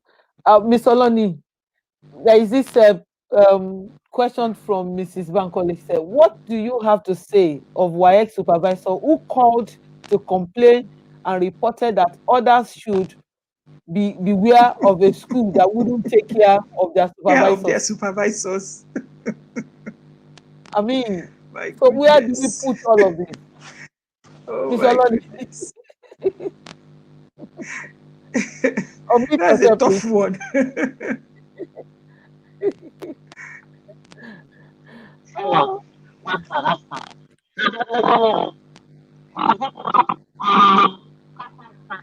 Miss Oloni, we can't hear you. We can't hear you. We can't hear you. We can't hear you. We can't hear you. We can't hear What is wrong with the audio? I think we can't hear you. Okay, all right. Let me. You know, there is one of our schools that supervisors in that axis, they know that school, that the school will not engage in malpractice, and then they always tell themselves, where were you posted? That school, forget it. The way you go is the way you will come. Nothing will happen. And then they'll say, that other school, yesterday I made 100,000. So supervisors also look at examination period to make money, but schools who will not engage in that, they kind of do a kind of blacklisting, to say, if they post it to that school, you will get nothing. I think WAEC also need to work on their supervisors. I don't know what they give them. I don't know what is it, but WAEC also needs to do a lot of work on their supervisors. They need to let them know because there is an allowance that is given to them. They have an allowance. they're on salary, and so why should we get to school and put school, on their toes? And some schools who will not, they begin to cause trouble. The moment they know that they won't get anything from that school, they just start off with all forms of complaint and then write, and I think schools who are able to stand on their feet should be able to do a report. As a matter of fact, you could do a video, do a report to WAEC, so let them know that some of their people need serious level of discipline and orientation to be able to do a good job. Mr. Olani, are you back? Mr. Olani, are you back? Okay. Yes. Somebody else said, oh, okay, all right. Can we get your input? Hear me? Yes, I can hear you now, but I think you see flying in and out. Yes, ma'am. Well, that's more like a value issue. A typical Nigerian wants to come to your house and expect refreshment. A typical Nigerian wants item 7 after a program like this. A typical Nigerian, we expect, it's an African thing. So people who are legitimately paid to do their job want incentives. So what do I do as a businessman? Wherever I go, I let my value stand. I call you for, okay, I was in a school event that I created and children were there. I call that thing, I think, a symposium or so. So I called some educators behind to say, how do we plan this? How do we plan that? And guess what? After the show, while we were planning, everybody was now asking me, Mr. Yomi, why is there no item 7? I'm sure some of my workers are laughing because I made them realize that item 7 is a Nigerian mentality. Yes, it's good to have good gesture. It's good to have good, to welcome people. But I am doing a symposium for young Nigerians. If we start bringing in rice, jollof, and everything, it will make children who are watching us not have good understanding of what symposium mean, what book launch mean, what a concert mean, how to prepare a concert show. I don't expect an item 7 there. I am doing book launch. It's a corporate and official thing. In fact, it's not supposed to exceed a particular time. Okay, I'm having a graduation event. We call it graduation ceremony. We did not say graduation party. In fact, in different parties, there are different drinks for them. But, because we are in Nigeria, we feel everything goes. So things go on anyhow. So for WAEC officials and supervisors who come to claim rights or come around to demand anyhow, my number one thing is this. Yes, aside the fact that you will report them, how do they see you? When WAEC officials meet me on my job, or let me say when government officials meet me on my job, I let them realize that this is who I am. In the first place, when you have to come into my territory or my system, you don't introduce yourself. You don't come in. Whenever I'm giving orientation to schools and teachers, I make them, one of the things I also do is to give them security measures and tips.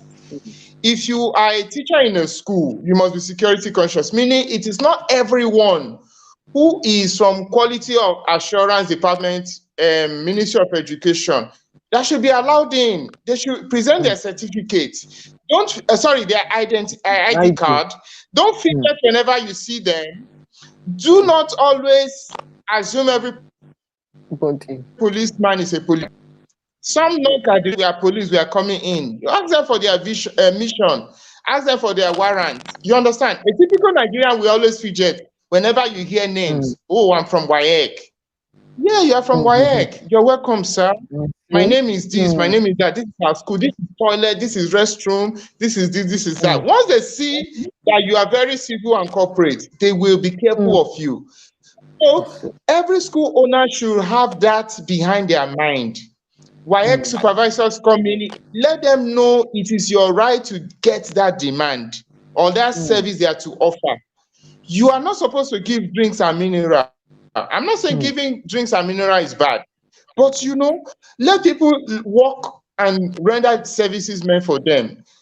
The fact that I cannot offer you the drink you are expecting should not jeopardize those children's future. Yes. So I feel every one of us need to dress ourselves fine the way we want to be addressed. I move around Lagos whenever I'm not driving and I'm at the mercy of bus conductors. The way I place myself, they respect me fine. There are ways I talk to them, there are ways I address them. So whenever I meet these officials too, as a school principal, as a head of school, I don't joke because WAEC invigilation is a corporate thing, it's a national thing. If that child in your school fails, it affects every one of us in the nation. So I don't joke with you. I will not ask you about your family. I will not say I was trafficked. It's not my business. Let us be very corporate and official. So if every school can learn to be like that, let's be civil, let's be straight. People will come into your system, they will mess around with you. Thank you so much. This is wonderful. We have really had we're thinking we are supposed to have been off by now. So we have done like 2 hours already. So and I'm sure we still have so much to say too. So much to say. But because of time and a lot of comments, maybe I'll probably read one or two of the comments here. For some of us that have decided to do the right things, trust me, it is. And trust me, it is and will not be easy, but it's not going to be forever. Resilience and focus will take us through. That's Mrs. Lawson. And Mrs. Bakar said again, Mrs. Bankole said, even if the parent has a poor attitude, schools should be strong enough to insist on standard, and also, okay,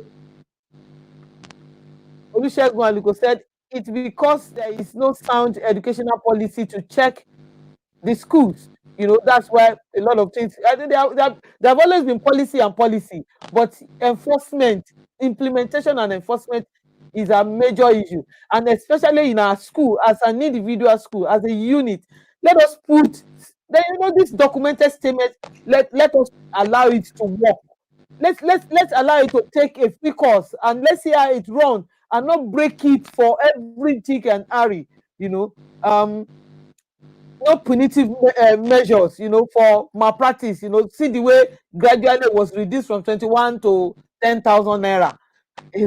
So it really says that you can do it. If you have money, you go off and nothing will happen.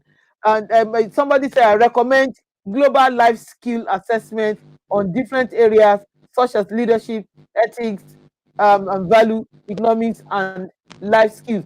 So that even in our schools, as owners who are here and that will see this recording, for every level of your school, let there be milestone, achievement, expectation.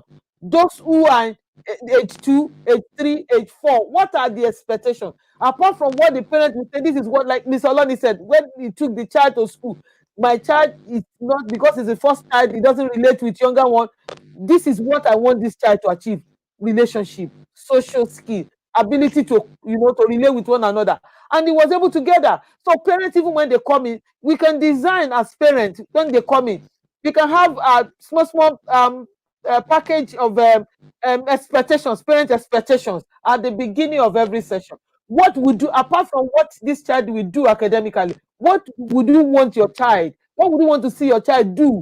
Or how would you want your child be?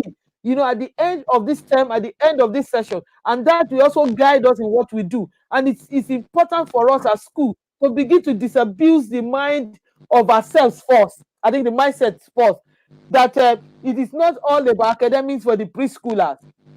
It is not. It is about acquisition of skill, life skill that will take them a long while. And someone said, thank you, okay, thank you, man, for the CA should be a whole school involvement. That is what I believe for our preschoolers too. Life skill assessment help our parents and schools to check the level of deep, effective usage of learning acquired by the child.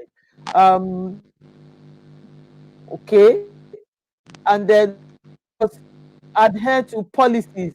Mrs. Olabisi Olateru, thank you, ma. School must adhere to policy. There is a policy, examination policy, test policy, and this policy, resumption. There are so many policies. It's just that we write them and we never get to use them in our schools. And it's the same thing that is affecting examination. We can make exams so funny. I mean, so fun like that even the children will be writing exam and they won't know they're writing exam. Mr. Loni said, children don't, I think what Mr. Loni said, children don't know they have to write. It's the parents who get the timetable for exam. We make them, get them prepared and they just come in every day and they do tests, don't they do classwork, don't they do classwork? Do you announce that they're going to do classwork?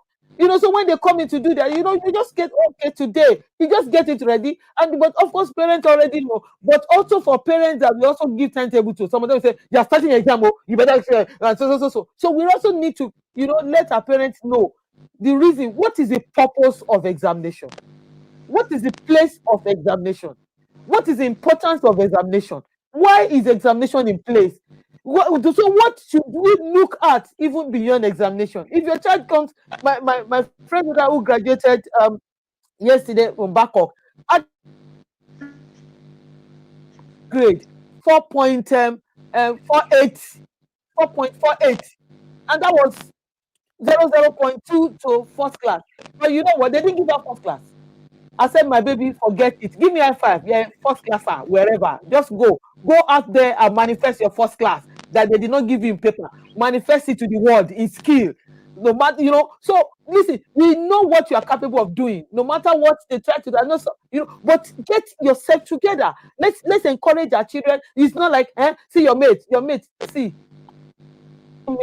your mates are in the university. Some of your mates have not even gained admission, and some of your mates are even dead. So being mate is not a standard. We must just know focus, and it is also important for us to know that our competition should be with ourselves, not with others. Compete with yourself. How do you compete with yourself? What was the last goal you set? Were you able to achieve it? And then set another one. When you naturally compete with yourself, you naturally beat some people, but that wasn't your aim. Your aim is to improve yourself. You compete with yourself so that you can improve on yourself. And when you improve on yourself and you begin to go higher, some other people will say, oh, you're really doing well. And I think this should be for school, for family, for teachers, for school owner, even for educators. We must set goals for ourselves. How many children were in my class last session? How many of them passed? How many of them scored this grade? When I mean pass, not just passing it. How many of them scored this grade? How many of them were able to defend this? Because when they leave year 1, they go to year 2. What complaints do you hear from the teacher in year 2? How did this boy even get to this class? That means you did a good job already. That is one result of the assessment for you. And so you must prepare the children in such a way that when they get to the next class, they're going to make life easier for whoever that's going to instruct them, and they'll be able to do so well. You have done so well today.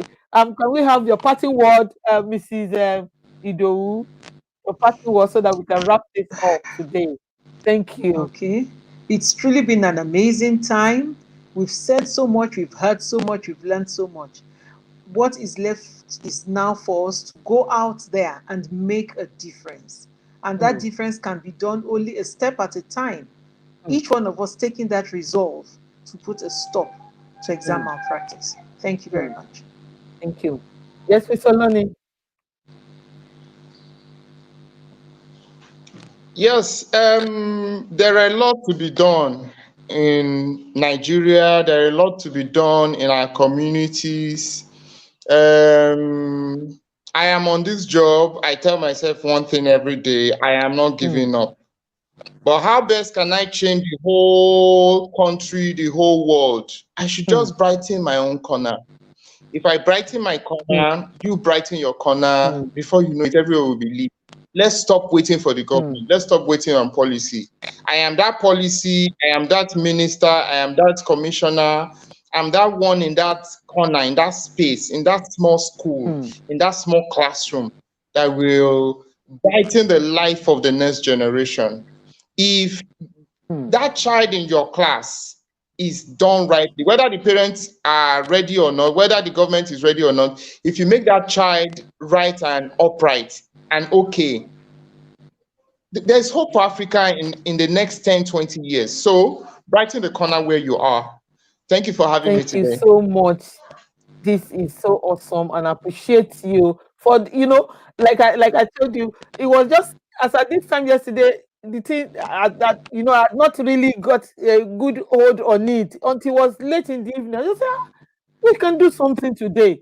And I just put a call through, and I want to appreciate all of you for your readiness. You demonstrated the Boy Scout motto, be prepared.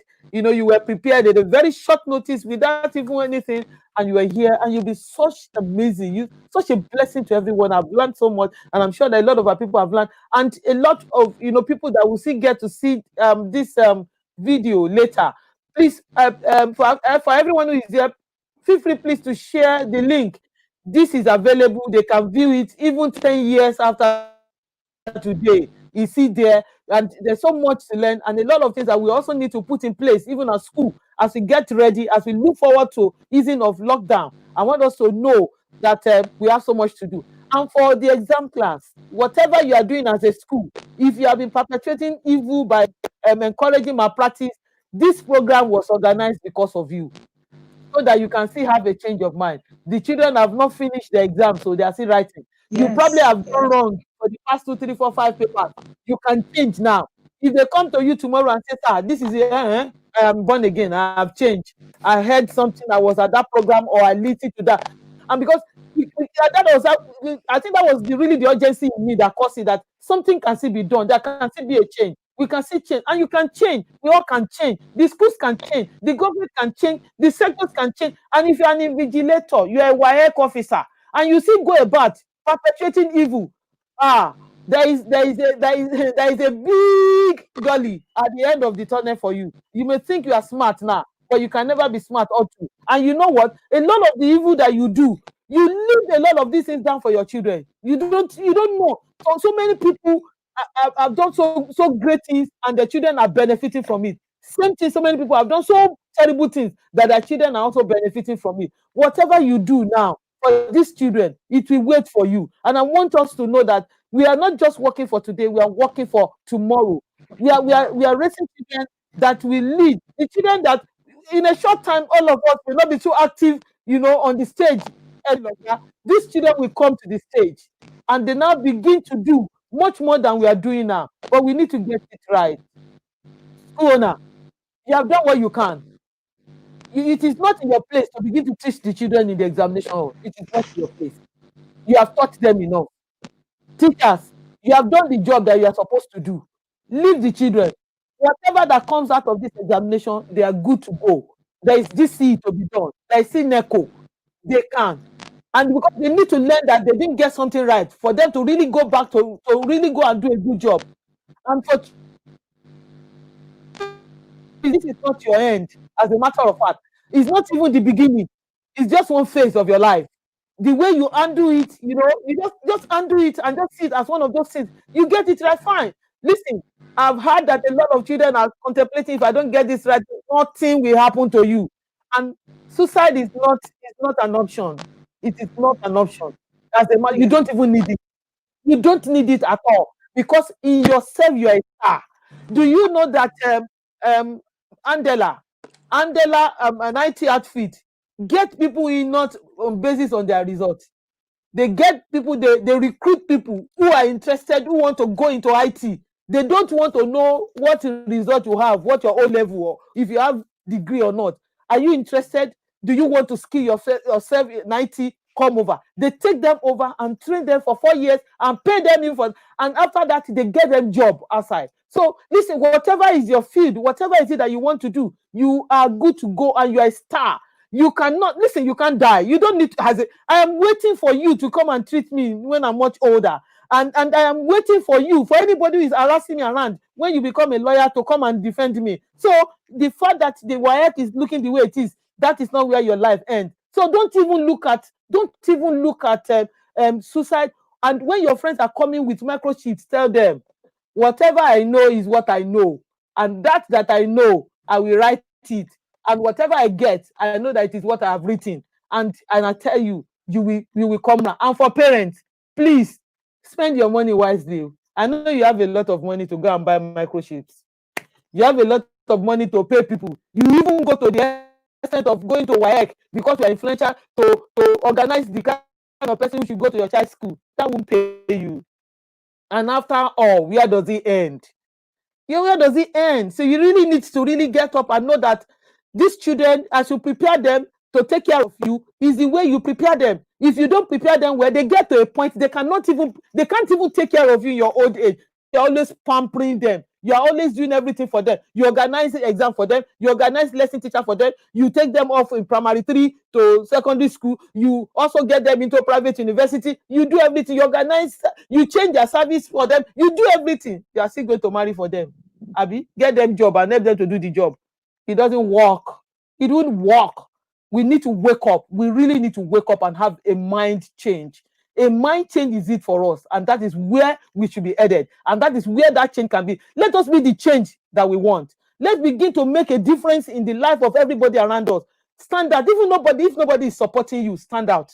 Stand your ground and say, this is it, and this is where I am headed, no matter what people are saying. And I know that we all put to. If you all try in our little corner, like Mr. Lonnie said, a little light in your corner.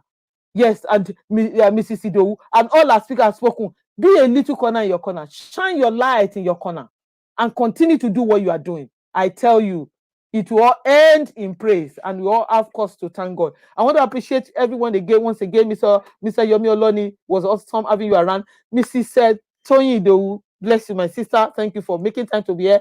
And Mrs. Ellen Essence, she needed to leave because she was on assignment. Thank you so much for coming around.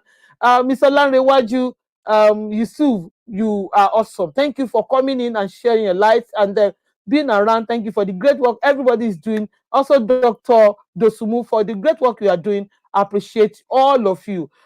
This is a societal value talk show. We also look at another interesting value-based topic sometimes, and also, come over and talk about it. We're just looking for what to say. Let's begin to talk about things that are not right. Let's not just sit down in our corner and be complaining. Let's look for solution. We are solution-driven. We are problem solvers. And then we are thinking in and out of the box. We are tearing the box. As a matter of fact, no box again. We have torn it into pieces, looking everywhere for solutions creatively and innovatively. Thank you for your time. I appreciate every one of us here. Thank you, Mrs. Olateru. Thank you, Ma. Mrs. Aguilo, Mrs. Lawson, my sister, Mrs. Odujuka, and Shagun Aluko, so much, Mrs. Bankole, oh, my sister, Mrs. Ajibola Adekoya, oh, Miss Angela Ejirika, God bless you. You all have done so well. So many people here, Dr. Dosumu has said that, and a lot more people that we see this even after now. This is wonderful, and I trust that we've had a great time. Thank you for making time to be here. I just want to share my slide so that we see some of the things that we have on the pipeline.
Thank you so much for your time. And we trust that when we call you again, you'll be here. It's been a great time having this session with you. Thank you. And have a cool weekend.